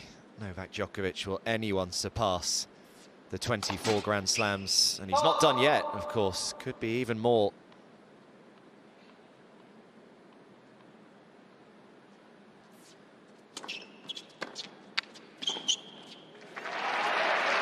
And back comes Djokovic. Love 30. Do you think one of Sinner and Alcaraz can potentially get close to that number, Liam, or both?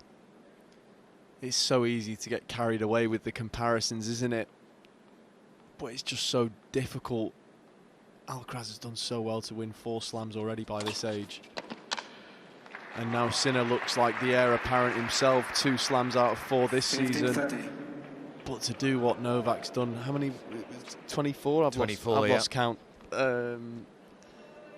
Let's be honest, to win 1 slam, you know, Daniil Medvedev, what an incredible achievement. I think we've kind of lost sight of how difficult that is to do now.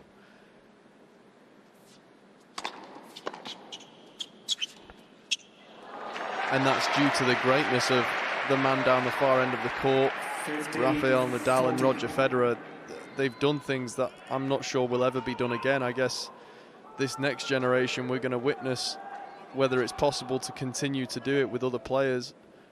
They've definitely started out the right way.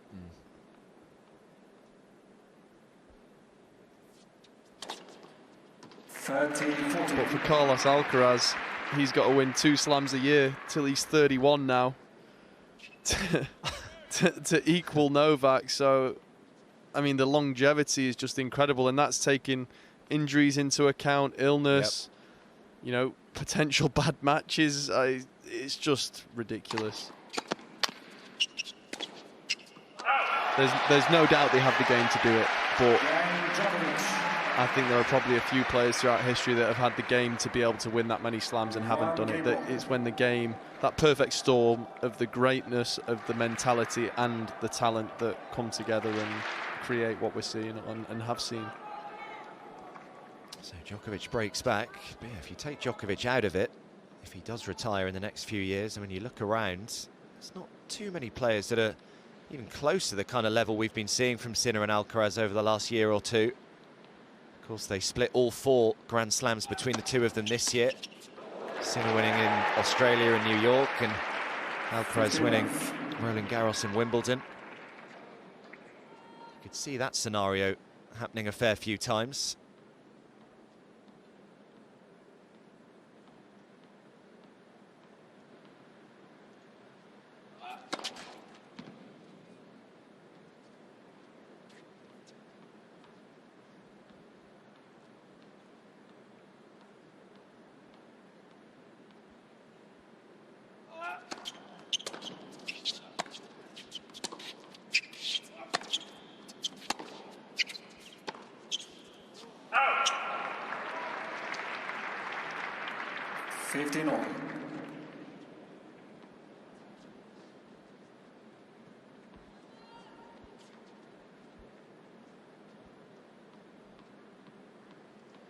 Not sure how happy he was with the hair choice there, Sinner. Probably happier than Carlos was with the dressing code he was given.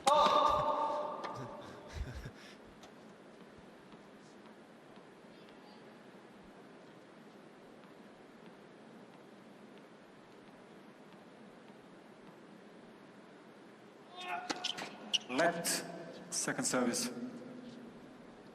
Could have been interesting to have made the guys play in their dress up. Oh, now that's an idea.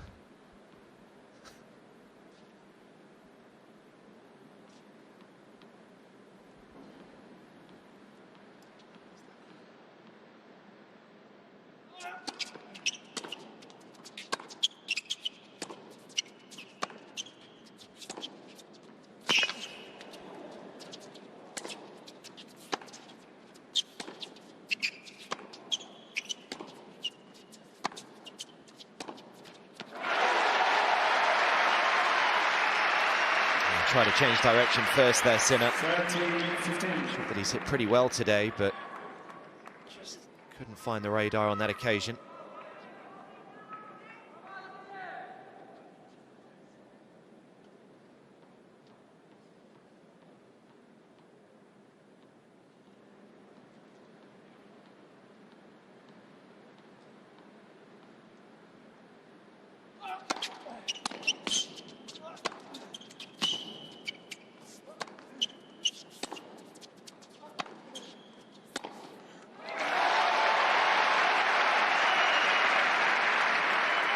Maybe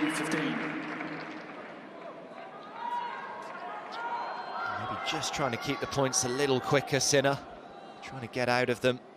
Doesn't want to get embroiled in these lengthy backcourt exchanges if that left leg is still bothering him.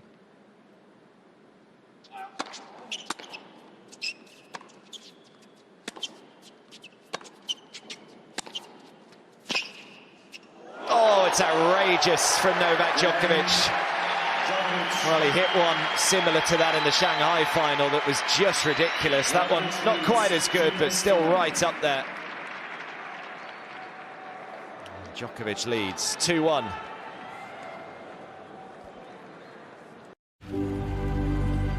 Lexus presents tennis on Sky Sports.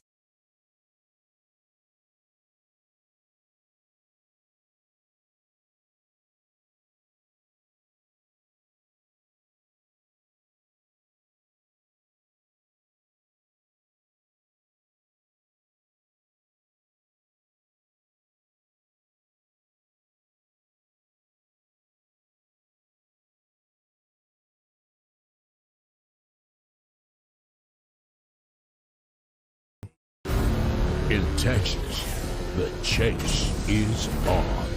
The Pirelli United States Grand Prix, live on Sky Sports. Let's light up the weekend with 4 games from the Premier League, including Liverpool versus Chelsea, live on Sky Sports. Lexus presents tennis on Sky Sports.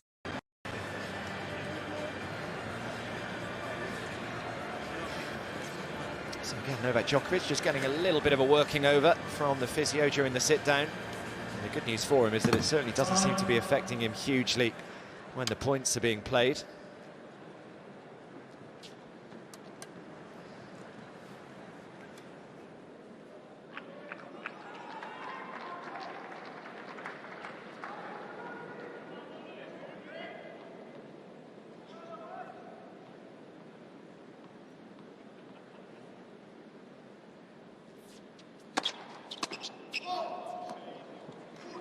15 love.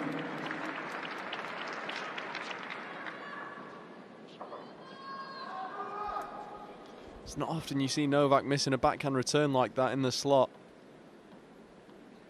Obviously wasn't happy with himself.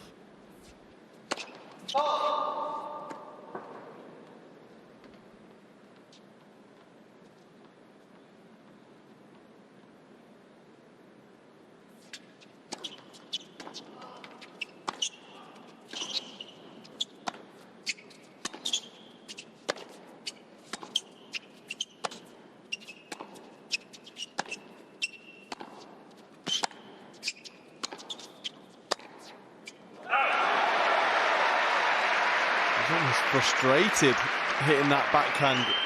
How dare Novak get back into the point?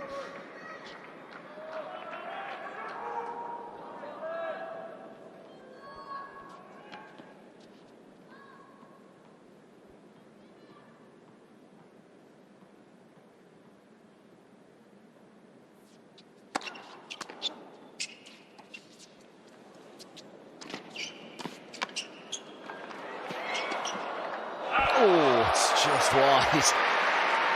That would have been pretty special. But again, you get the impression that Sinner is trying to keep these points short. Going to the drop shot pretty early there.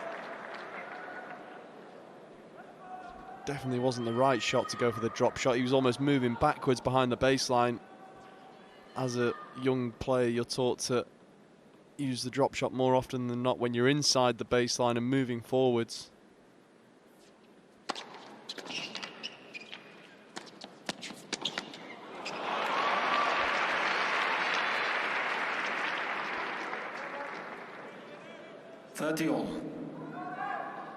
Shake of the head that he didn't get Sinner to at least play the volley here. He almost swung a bit early there. I think he had a bit more time than he realised. Not easy on the passing shots to maintain that composure.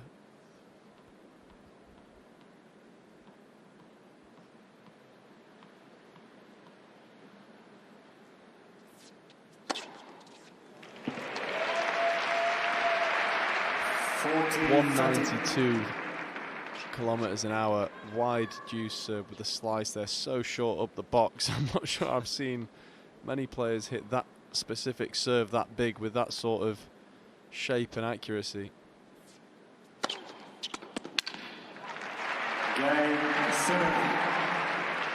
So Sinner comes through, 2 games all.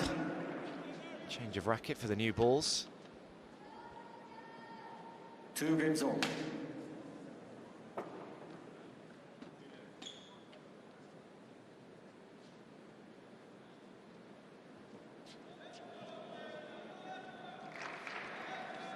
Yes, coming up next, Alcaraz against Nadal. Probably the final singles match of Rafael Nadal's incredible career. Might be a bit of an emotional one, that one. Idol of Carlos Alcaraz growing up.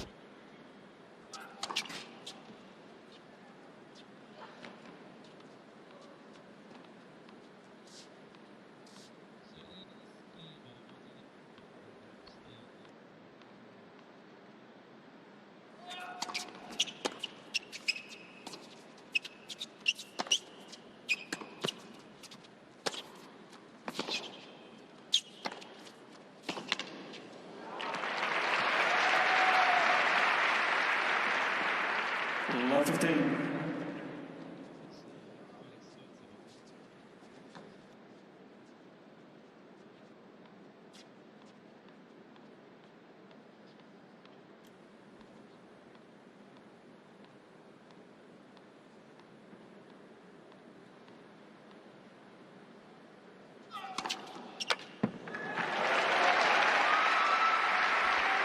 That's got to be the most improved part of Novak's game over the years. He used to be susceptible on the serve, but it's just so consistent now, so accurate, so well disguised. Often don't see guys even moving to return the ball.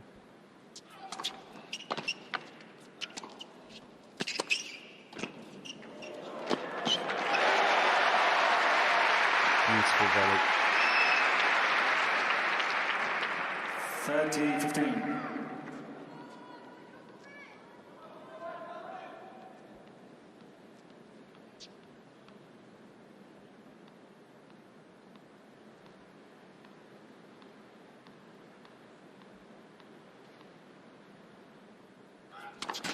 Let the service.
Almost falling over when he hit that, just like the previous point as well, just losing his balance completely there, Djokovic.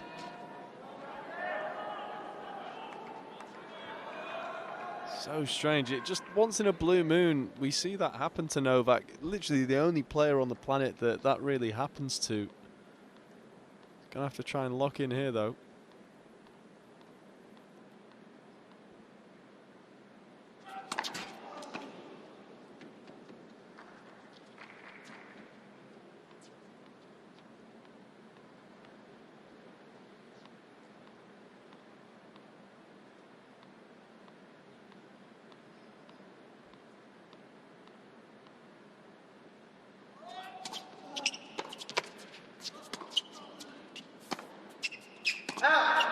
What a gift that is from Sinner. And he laughs at himself sarcastically for missing that backhand. He's a collector's item, certainly at break point.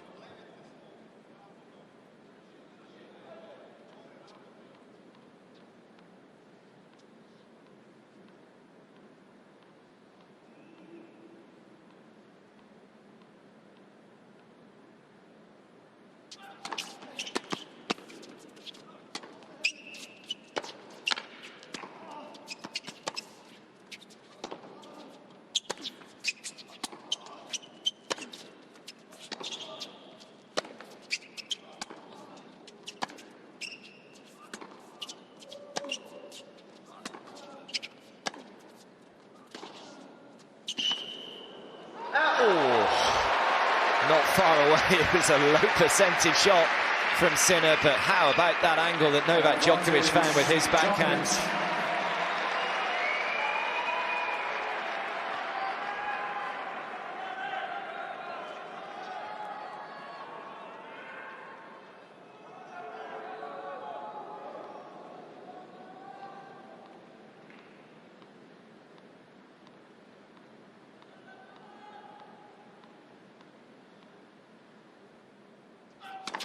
Let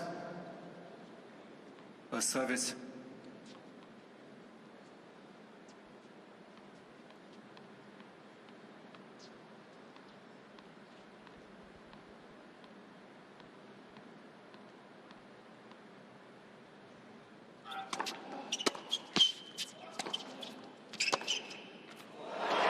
Just not quite good enough with the approach. And Sinner very comfortably picks him off.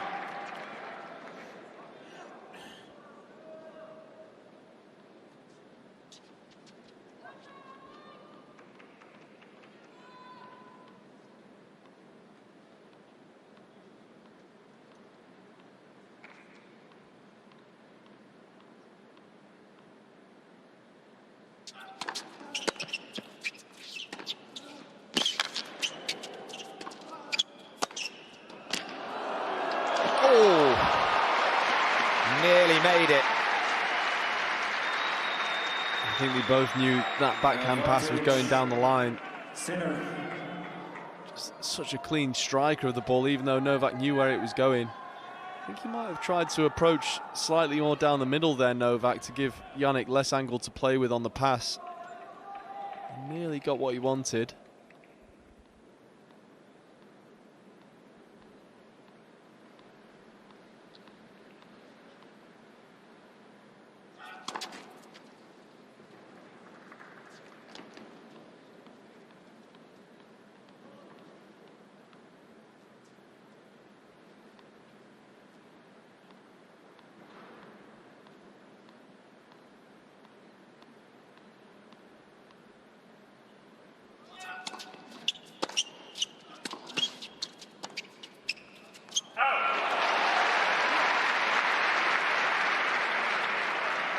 Yes.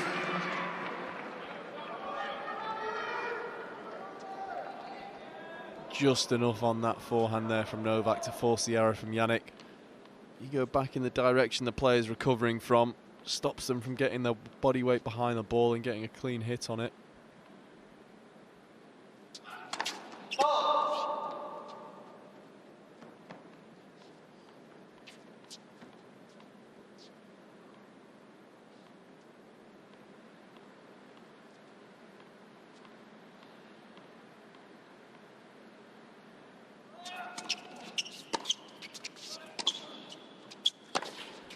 Yeah, made another one.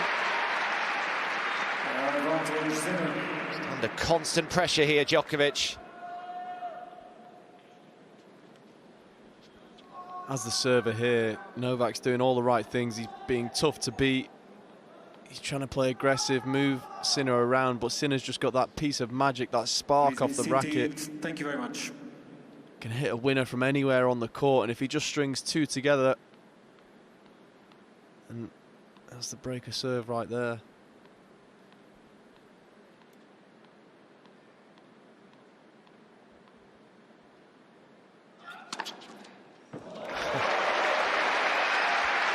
.211, one of the quickest that he's hit all match.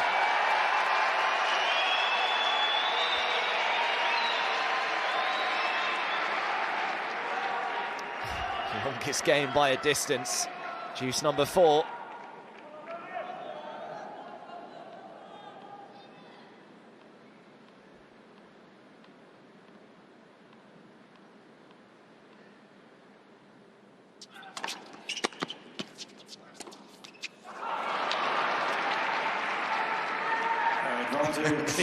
Can't quite believe that he followed it up with a forehand like that.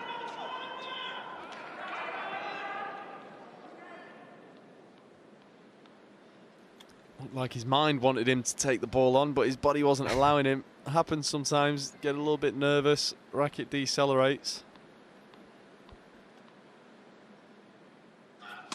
Oh, he thought he made almost an identical serve.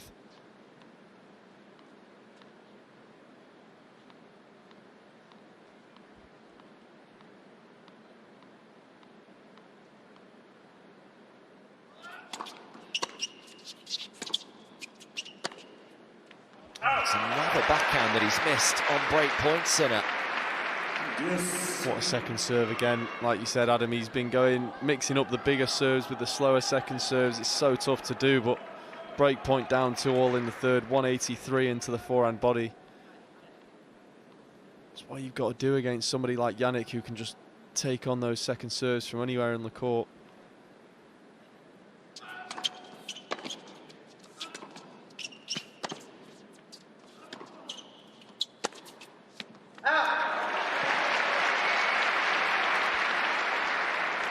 Advantage, Djokovic.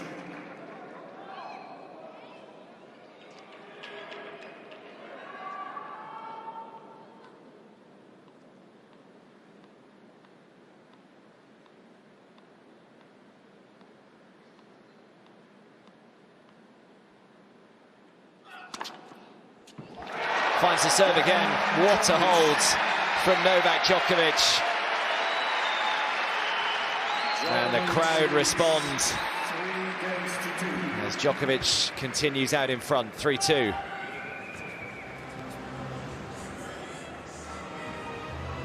Well, not just some fabulous football and tennis to come over the course of the weekend, but if cricket's your bag, we also have all of this. Pakistan and England, day 4 of another very good test match developing. England 36 for 2. They need 261 to win the second test there. Also, it is the second Women's T20 World Cup semi-final. Bit of a shock today with South Africa beating Australia. So South Africa to take on either New Zealand or the West Indies. That will be from 2:30 tomorrow.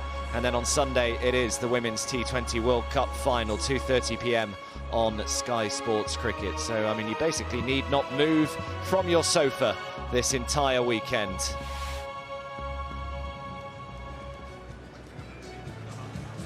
But what a hold that was, Liam, in the last game.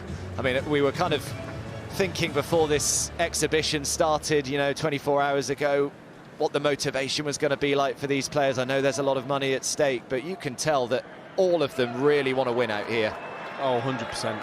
Like we said, these guys, they've made careers out of being the mentally toughest athletes on the planet, and that you can't just switch that on and off. That's a mentality that runs through your entire life. They'll be hyper competitive off the court as well as on it.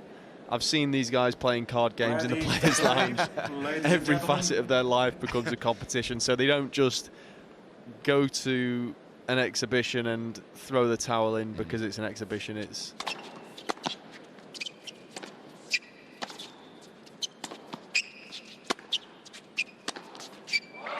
a point of pride that they'll want to win every time they're on the tennis court, if that's practice, in a match, in an exhibition. Yep.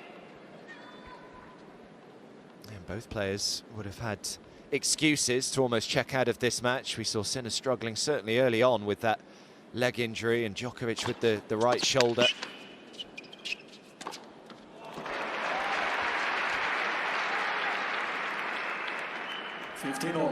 I think a match like this can be a big statement to the rest of the tour as well. You know, if Sinner gets one over Novak, or Novak gets one over Sinner just before the run into the end of year Masters, it could be a big statement of intent.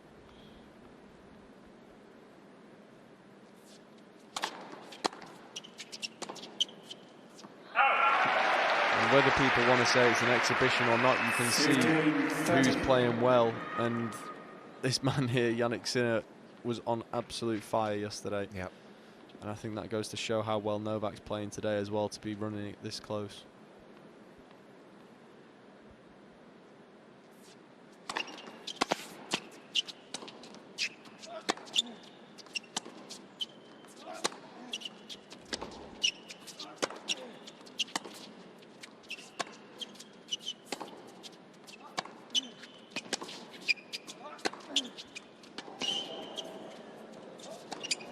Magnificent tennis from Novak Djokovic.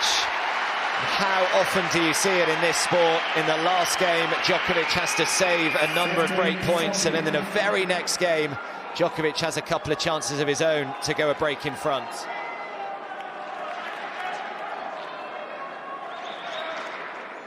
His footwork was so good around this last forehand, gave himself so much space. Sinner had no idea which side he was going to play that shot to. Best players, their footwork moves even quicker to the shorter balls.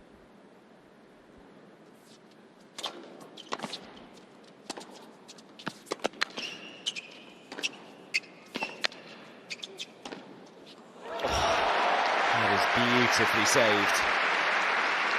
Talk about no fear on a break point.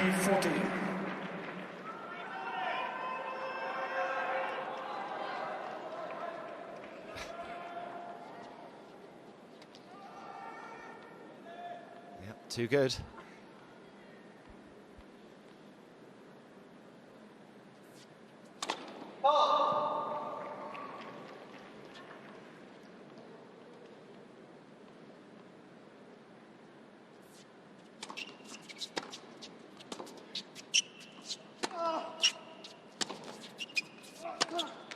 Oh, was not expecting that. You could hear it from the grunt. He wasn't comfortable in that point. It was a great mix-up on the second serve, kick into the body, forehand almost caught Novak out, but he just managed it so well. And then the first forehand of the rally seemed to let it drop a little short, tried to make up for it on the second, and just didn't seem too comfortable.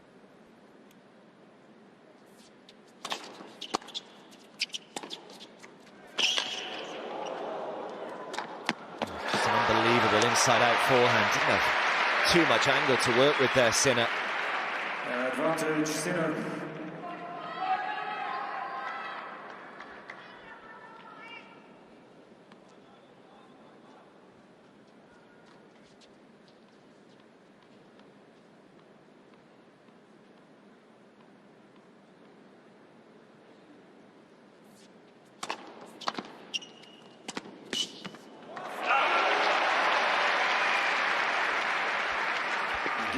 An 11km/h serve, and it just came back like it was nothing.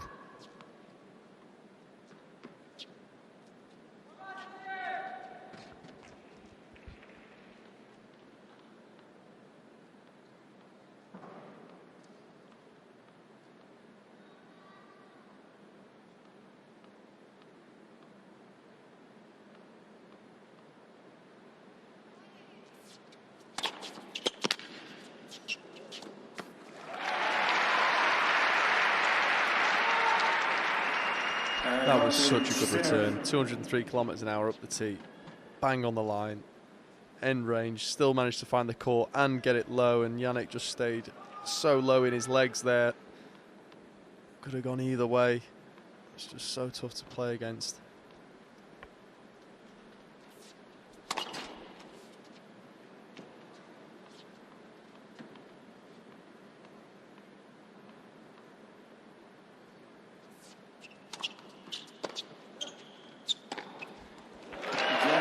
There's that backhand again. He saved break point with an almost identical backhand up the line. So two very tough games, one from Djokovic, now one from Sinner. And look who's back. Neymar was here last night, loves his tennis. The boos going out in the crowd. Actually went on court after the Alcaraz match yesterday, hit a few balls up into the crowd.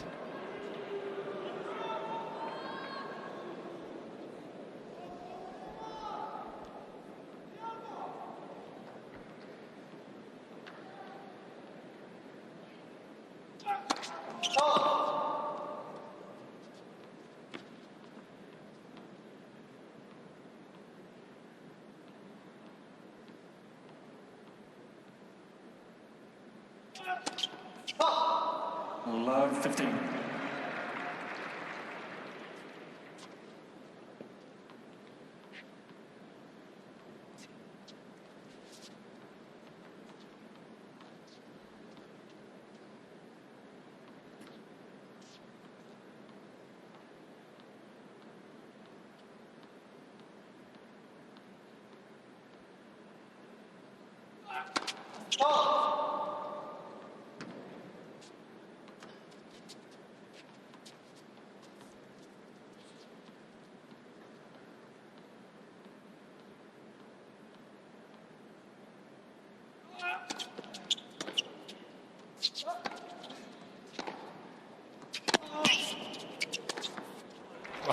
What a combination of shots. Again, it's that backhand line from Sinner. One of the few players in the world, when he lines up on a shot and you give him time, might as well say goodbye to the point. Two backhands in the last game, another one there to set up the forehand. There's just no doubt where that was going.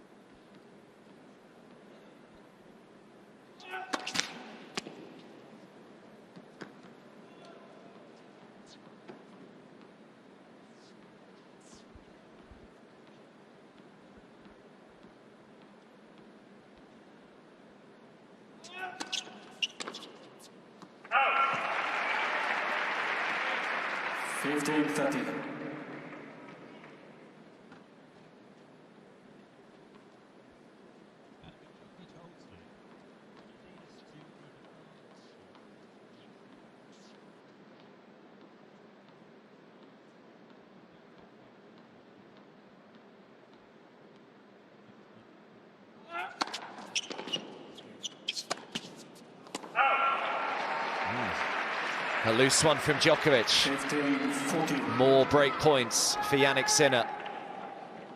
Simone Vagnozzi saying this one right now.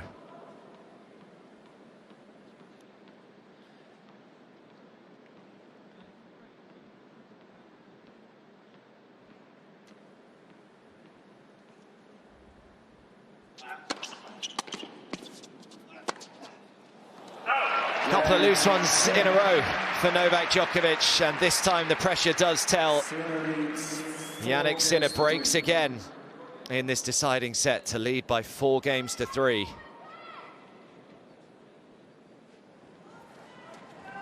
let's just quickly head back up to the studio and get the thoughts of Pat Cash. Pat, what have you made of this deciding set so far?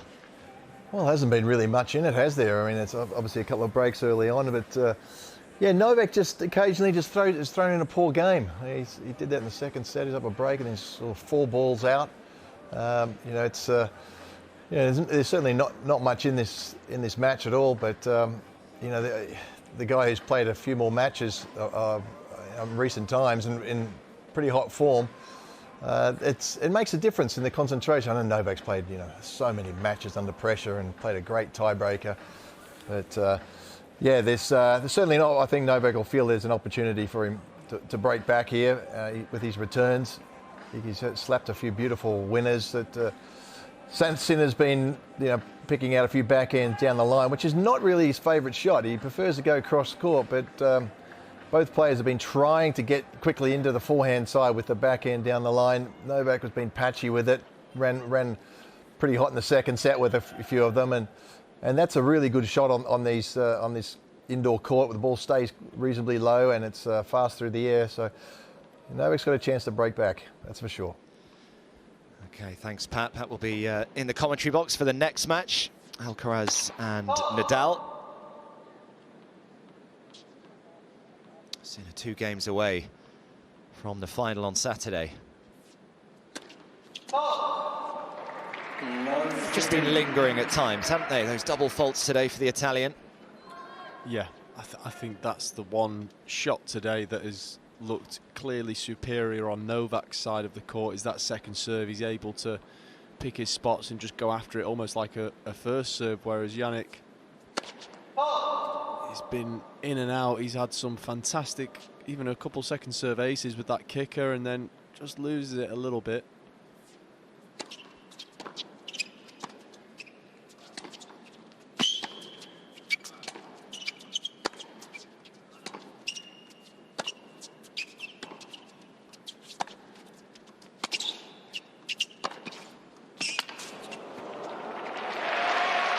Just beating for pace on that shot. I mean, it's not even fair anymore.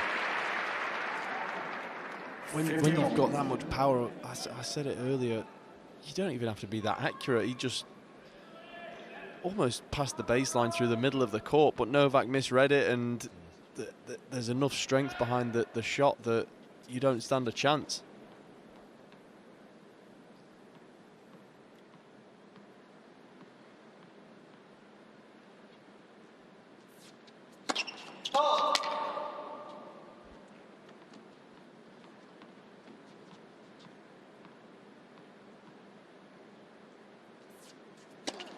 Wow. Second double in the game. And 146 kilometers an hour as well. That's not where Jannik's second serve would want to be for somebody of his stature and his serve speed. Would probably say he's maybe decelerating a little bit, just trying to make the court. Second serve, you need to swing as fast as the first serve, but just translate it to either topspin or slice. Where a couple of times his second serve's dropped short when it has gone in.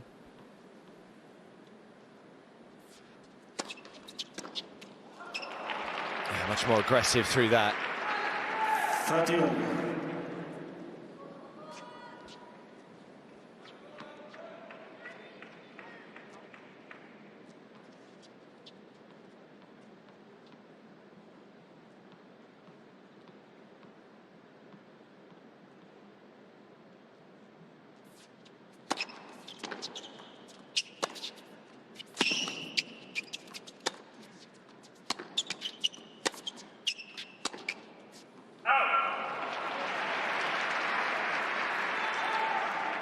40-30.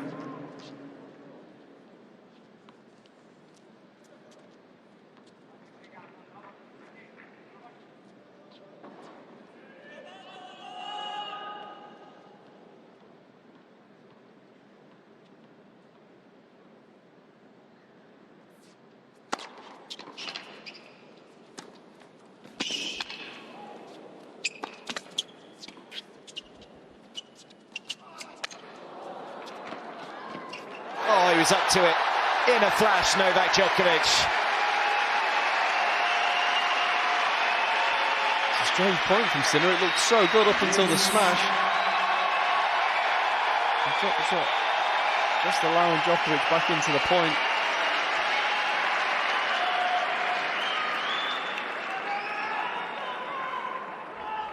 He knows that he might have the fans on his side. It's always been the case throughout his career.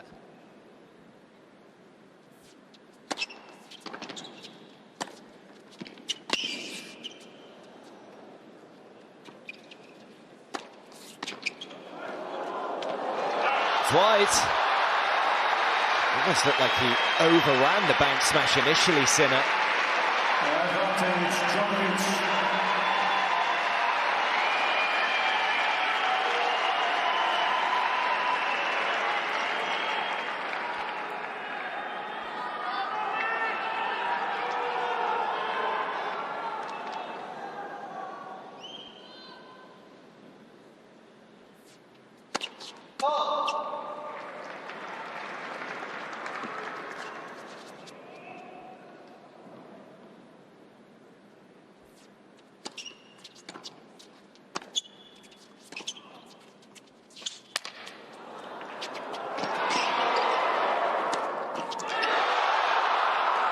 Oh, you're kidding me. How has Novak Djokovic won that point? What a point. Standing ovation there for that, and I think it was well deserved.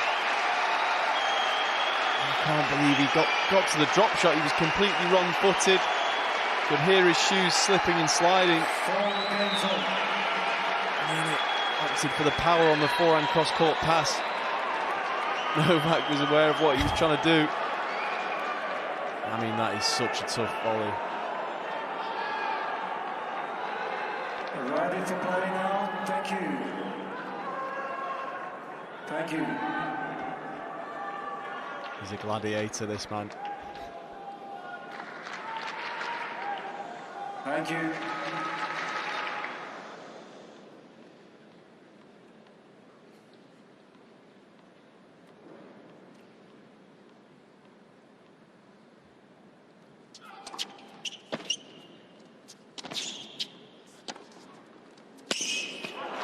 Back comes Jannik Sinner. What way is this one going to go next?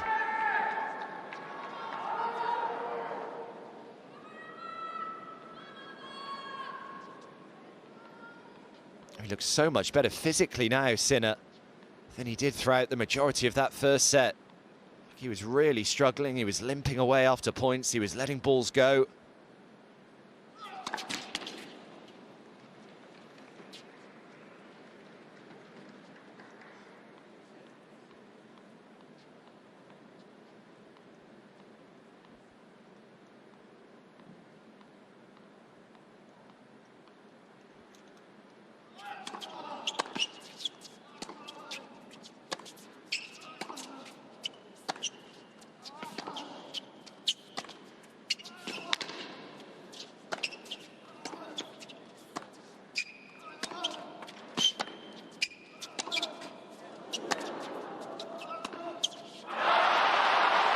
They wore him down in the end. I was a little surprised Sinner didn't take an earlier forehand inside in when Djokovic was stood way over in that backhand corner.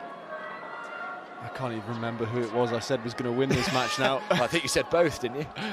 So I think you'll be right. I've changed my mind 8 times in 8 games, so...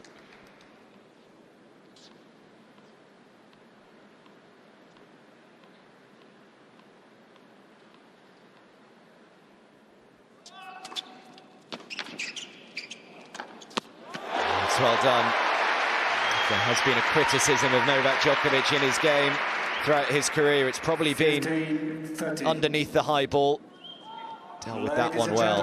As a courtesy to the players, please do not walk behind the players during play. Please remain seated. Thank you very much.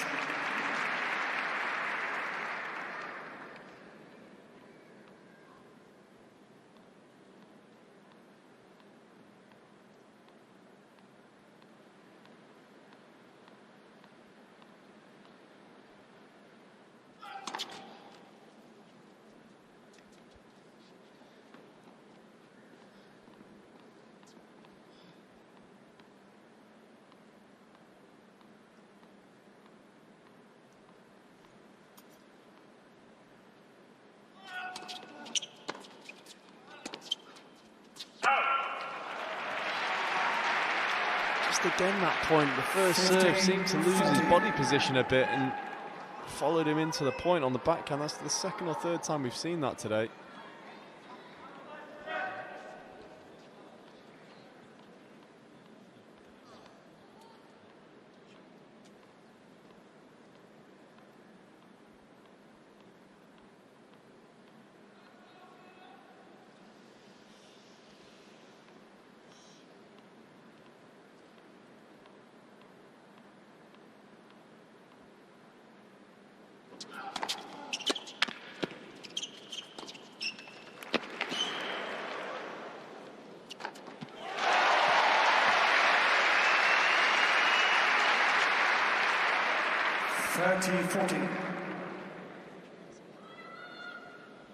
He's so composed under pressure, this guy.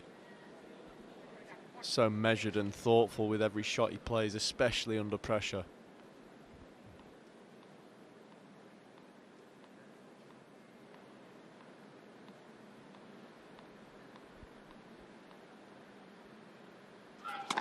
Left.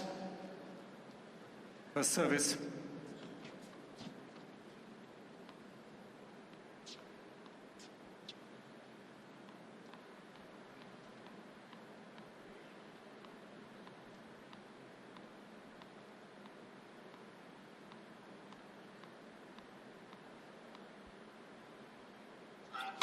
Left. First service.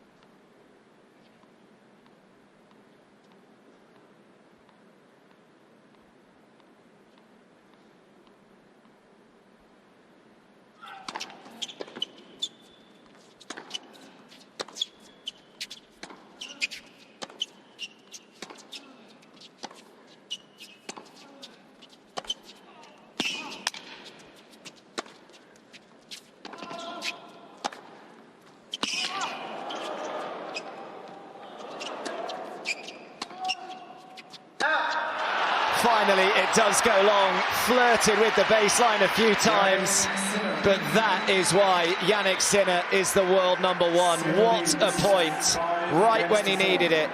And in a few moments' time, he will serve for the match in a place in Saturday's final. Okay, our next match sees Rafael Nadal out on court. Let's hear from the great man in the lead-up to his match with Carlos Alcaraz. Obviously, you're here for the Six Kings Slam. You must be excited for this one. Yeah, I mean, I've been a while without playing tennis. So yeah, be here playing with amazing players. It's exciting, and yeah, I am looking forward. What can fans expect from the Six Kings Slam tournament? I don't know, man. I'm gonna try my best. I know that challenge is huge because I'm gonna be facing players that on the road playing very competitive matches against each other and facing the best players of the world. So my expectations are not very high, but in a personal level, I am very excited to be on court and play against these guys again. And I think the show gonna be fantastic because when you put together all these players, I think the fans gonna be very well entertained, and the show gonna be huge. Yeah, cannot wait for that one. getting underway in, well, probably about 15 minutes time, 20 minutes time, providing Jannik Sinner can, of course, close this out, which, from what we've seen over the last hour or so, you wouldn't be overly confident of him doing so. Third time in this deciding set that he's been a break in front, Jannik Sinner.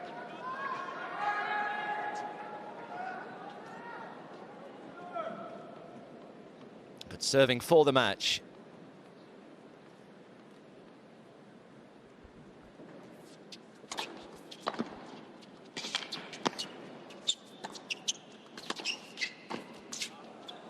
Oh, that was such a good point until the volley. 15 love. I think he just, sometimes he overcomplicates it at the net. He tries to be a little bit too clever.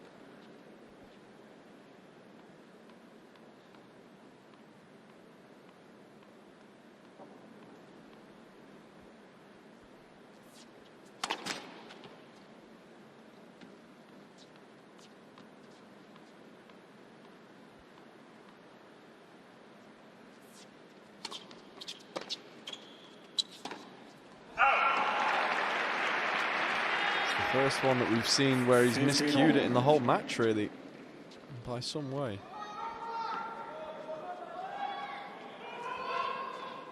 Don't you wish that Djokovic was about 15 years younger so we could enjoy this rivalry for a lot longer than we're going to get it?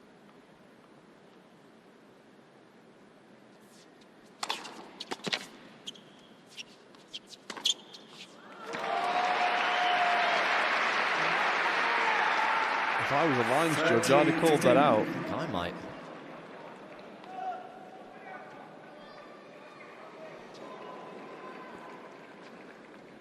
And I'd have probably lost my job as well.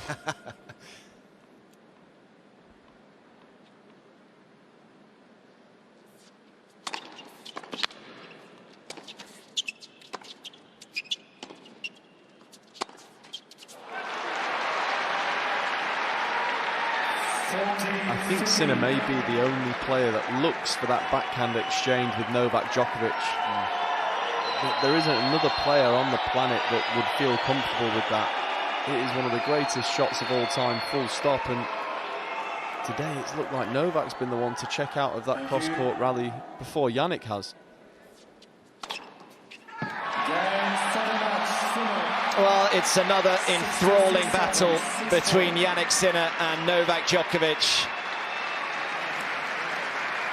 And it's another one that goes the way of the world number one. 4 in a row now, all 3 this year.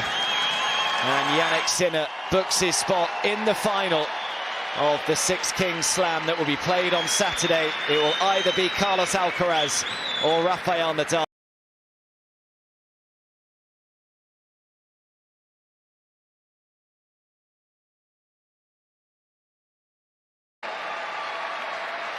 Quite rightly, both getting a big ovation after that one. But Novak Djokovic will be back on Saturday night for the 3rd, 4th place playoff. A valiant effort indeed for this legend of the game. Novak, thank you very much indeed. Yeah, Andrew Castle just reminding everyone, it won't be the last time we see Novak Djokovic over the course of the weekend. He will be back at 5:30 UK time on Saturday to play the loser of the match that we will watch next between Alcaraz and Nadal. Practice tomorrow and be ready for Saturday night. We'll prepare for interview with the winner here.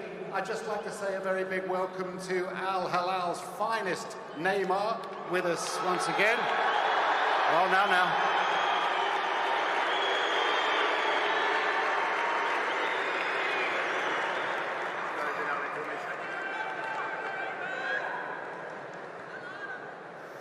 And now to the winner, Jannik, congratulations. You were in great form yesterday, and now, again, didn't you have to fight for that?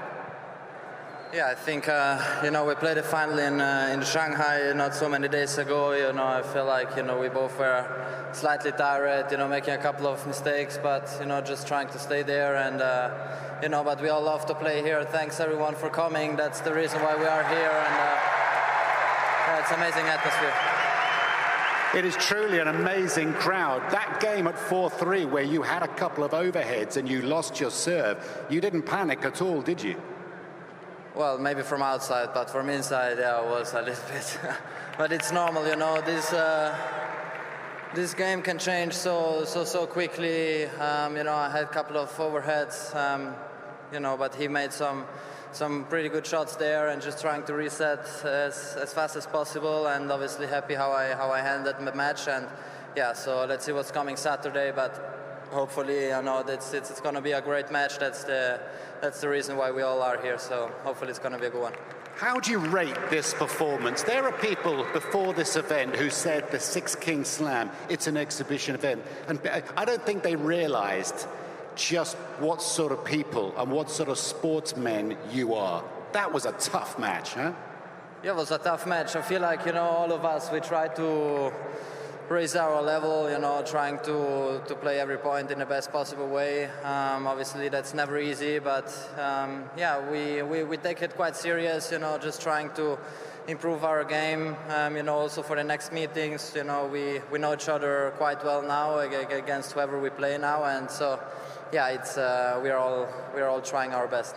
And let me say this, for a man who has won 7 events this year, your first 2 Grand Slams, the win in China takes you to world #1 year end. That is a real accolade in the sport of tennis. Have you always stayed this calm, inside or out? Yeah, I'm quite calm. Today I also get, you know, I get nervous, you know, sometimes I cannot handle myself when I'm a little bit tired, so that's also good that I have another chance Saturday. I might be not in the best, you know, as fresh as possible, but I will try my best, and then, as we said, we just try to make it in a good show here for all of you, and that's the reason. Thanks everyone for coming, and see you all Saturday. Thank you. And listen, we still have to look forward to Carlos Alcaraz versus Rafa Nadal, and then the final on Saturday evening, as well as 3rd and 4th place. But for now, Jannik Sinner will hit some balls, some souvenirs up into the crowd if he's got energy left in the arm. Jannik Sinner is very good at wrapping up his interviews when he's had enough. You saw him stretching during it, and he thanked the crowd, and off he went to hit some balls into the crowd. No wonder he's tired. That was his 67th win of 2024. Just the 6 losses, as you heard there, 7 titles to go with that. And it's always going to be a battle when you get the likes of Jannik Sinner coming up against Novak Djokovic. So the balls are into the crowd. He can get himself off to recover for Saturday. We've been telling you about the football that's coming up, the cricket. So we must remind you about the US Grand Prix and how it's split up. You can see there on the Saturday, you're going to start with the sprint, then you move to qualifying. That will take up your Saturday, and then the race itself on Sunday. And on Sky Sports F1, we've got it all covered. So all your Grand Prix needs are there. In terms of the format, where we are and what's happening, there are more matches for everyone to play, because if you lose today, you're still going down there. Novak Djokovic, is he going to play Rafa Nadal? Are we going to have Djokovic-Nadal for a final time? Or will it be against Carlos Alcaraz? Jannik Sinner has booked his place. He is playing for £4.5 million on Saturday, and you've got the times there of those matches, and obviously still to come, we've got Carlos Alcaraz against Rafa Nadal. Now, Liam, I spent a large part of that 3rd set wondering if I'd have to apologise to you for making you stick with Sinner and not go Djokovic. Yeah. I mean, I think I changed 7 or 8 times on who I thought was going to win the match. I thought it was going to be pretty straightforward after the first set and a half, and, you know, Novak did what Novak does. He makes himself incredibly tough to beat. I think it obviously wasn't as straightforward as Sinner would have liked it to have been, similar to yesterday. But, I mean, he just throws the kitchen sink at his opponents every time he steps on the court. A few backhands today, just from outside the tram lines, he just steps on it and just gives the opponent no chance. And if we run through, Pat, the story of the match, and like we see so often with Jannik Sinner, he came firing out the blocks. Yeah, he did. I mean, he's had the extra match practice, and that sort of helps. And when Novak's, he's not young anymore. He's had that knee surgery. It's going to take him a little while to get his eye in, but you know, he came out, you know, thumping the ball so hard, and for a while there, I thought he was just overpowering. I was thinking it's a little bit like the Alcaraz final in the Wimbledon where he just got overpowered, but he clawed his way back, got his eye in, and then bringing himself to the tiebreaker. I mean, is this guy the best tiebreaker player? He just doesn't make mistakes, and the depth and the accuracy, and just cleaned up the tiebreaker. Got himself in a situation where he, one set shootout, up and down third set, wasn't it? It was all over the place. A couple of bad games from both players, but there's nerves or whatever. Look at that. Have a guess. Yes, guess the right way. Wow. I mean, Sinner could have actually put a hole right through him with that forehand, but he was just had a little bit more, I think, as far as match toughness and even though I think Jannik Sinner is starting to see that fuel gauge dip lower and lower as the end of the year is coming. He's played so many matches. He was a little patchy, wasn't he, today? Maybe not quite as good as yesterday? I think so, yeah. I think yesterday it was probably one of the most flawless matches I've ever seen on tour, full stop. Kind of was expecting to see it again today, but Novak, he's such a nuisance, isn't he? I think that's what he does. I think if there was anyone to upset Jannik's rhythm from yesterday, it would have been Novak. Like you said about the low slices, he brought himself to the net a bit more. And his second serve, Novak, he was going after it a lot today. I don't know if that's a tactic against Jannik because Jannik goes after the second serve return so much. I actually had a feeling Novak was going to do it at one point, but that's why he's the world number one. He keeps finding ways through matches, even when he seemed to be struggling a little bit with a niggle in one of his legs, wasn't moving as comfortably as he'd like to be, and still managed to get there. Yeah, I was wondering what you thought, because you talked about, Adam, quite a lot in commentary about how Jannik Sinner was physically. What were you noticing about the Italian? It seemed a couple of times moving out to the forehand, his left leg, I think a couple of changeovers, he was kind of self-massaging with his elbow. Actually just kind of gave up on a couple of balls going into his forehand side and still won the first set 6-2. He's just so tough to play. The serve's so big, he can keep the points short. So, So we are one match down, we are one to go, and that match is going to be a final time we ever see them face each other in terms of a professional sense. The world number 2, Carlos Alcaraz, taking on this man here, 38-year-old Rafa Nadal. He will be retiring next month in the Davis Cup. This is the last time we're going to see him play singles in this tournament. So stay with us, that match coming your way very shortly.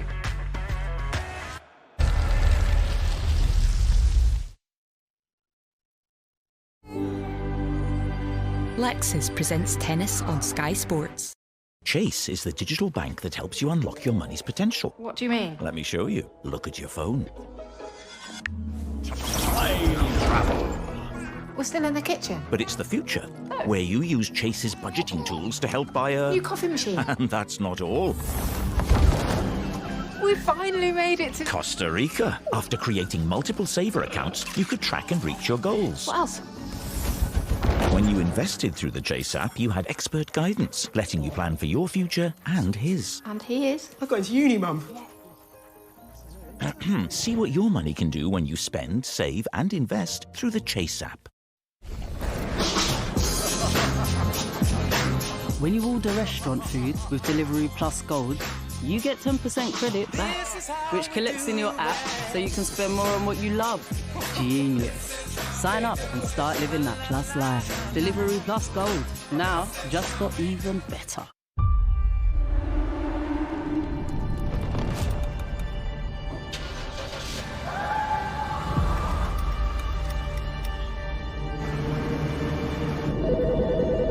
Hello?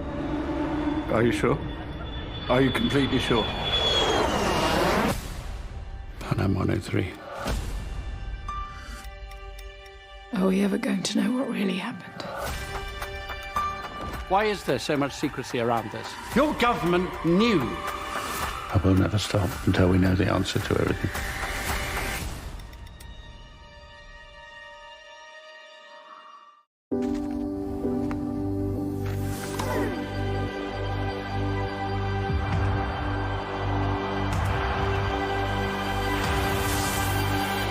Lexus proudly presents tennis on Sky Sports. So world number one Jannik Sinner is our first finalist through in 3 against Novak Djokovic. The question is, who is he going to be facing in Saturday's final? It is going to be between this man here, Rafa Nadal, or Carlos Alcaraz. Nadal, he will play 2 more singles matches. He'll play today, then he'll either play the 3rd and the 4th place or the final on Saturday. And ahead of his retirement, here are the other semi-finalists playing tribute to the Spaniard. Tennis is losing one of the big 3, we call it. What are your thoughts on Rafa's retirement? It's a big blow for tennis, for sport in general. One of the most recognized athletes of all time, I would say. It was the reason that I really wanted to become a professional tennis player. So I look up to him. I tried to follow his steps when I was younger. He showed to the younger people how to behave on the court. And that success on the court, it's not changing off the court, staying humble, keep working hard, having a great family around you, having great people around you. I've been very lucky in my career that I got to know him not only as a player but also as a person. We knew that it was coming probably sooner than later because of his body and struggles that he had with injuries in the last couple of years. But it still is a shock to hear it. I'm really grateful for every moment that I live alongside him. For example, in the Olympic Games, playing doubles, and have the chance to live his last dance in the Davis Cup is going to be a great moment to remember for me. We are lucky, I think, here in Saudi to see him playing what is probably one of his last events. It would be nice to get a glimpse of his last couple of matches and enjoy his intensity, and people can give him the farewell that he deserves really in his country, because he deserves a great one. We knew it was coming. It's still probably going to take a little bit of time to sink in. It's going to be very weird when the European clay court swing comes around next year and he's not a part of it. I know he wasn't really a part of it this year, but officially, that's that. Yeah, well, I thought he was playing pretty well coming into the French Open. We didn't even know he was going to play, but he drew Zverev first round, who ended up getting to the final, of course, and that was a horrible first round. It's like, oh no, he got to play, because if he had a couple of matches, he could have got it going. But you could write it. I mean, I could write a book about Rafa's stories, but he's so polite. He's incredibly humble, and the times I've seen him in hotels trying to have breakfast, he goes down to the public, the breakfast with everybody else, doesn't have it in his room. He goes down there, and I remember seeing him trying to get some food off the buffet, and everybody was coming up and asking for a photo. So he's about to put something on his plate, and then somebody says, a little kid or something, can I have a photo with you? He'd put his plate down, he'd turn around, he'd smile, he'd take the photo, he'd pick the plate back up there, and then turn around somebody else. It took him about half an hour to get a plate of food, but he never said no to he didn't say no to anybody. And he's incredibly polite. I mean, I think I told you a story about how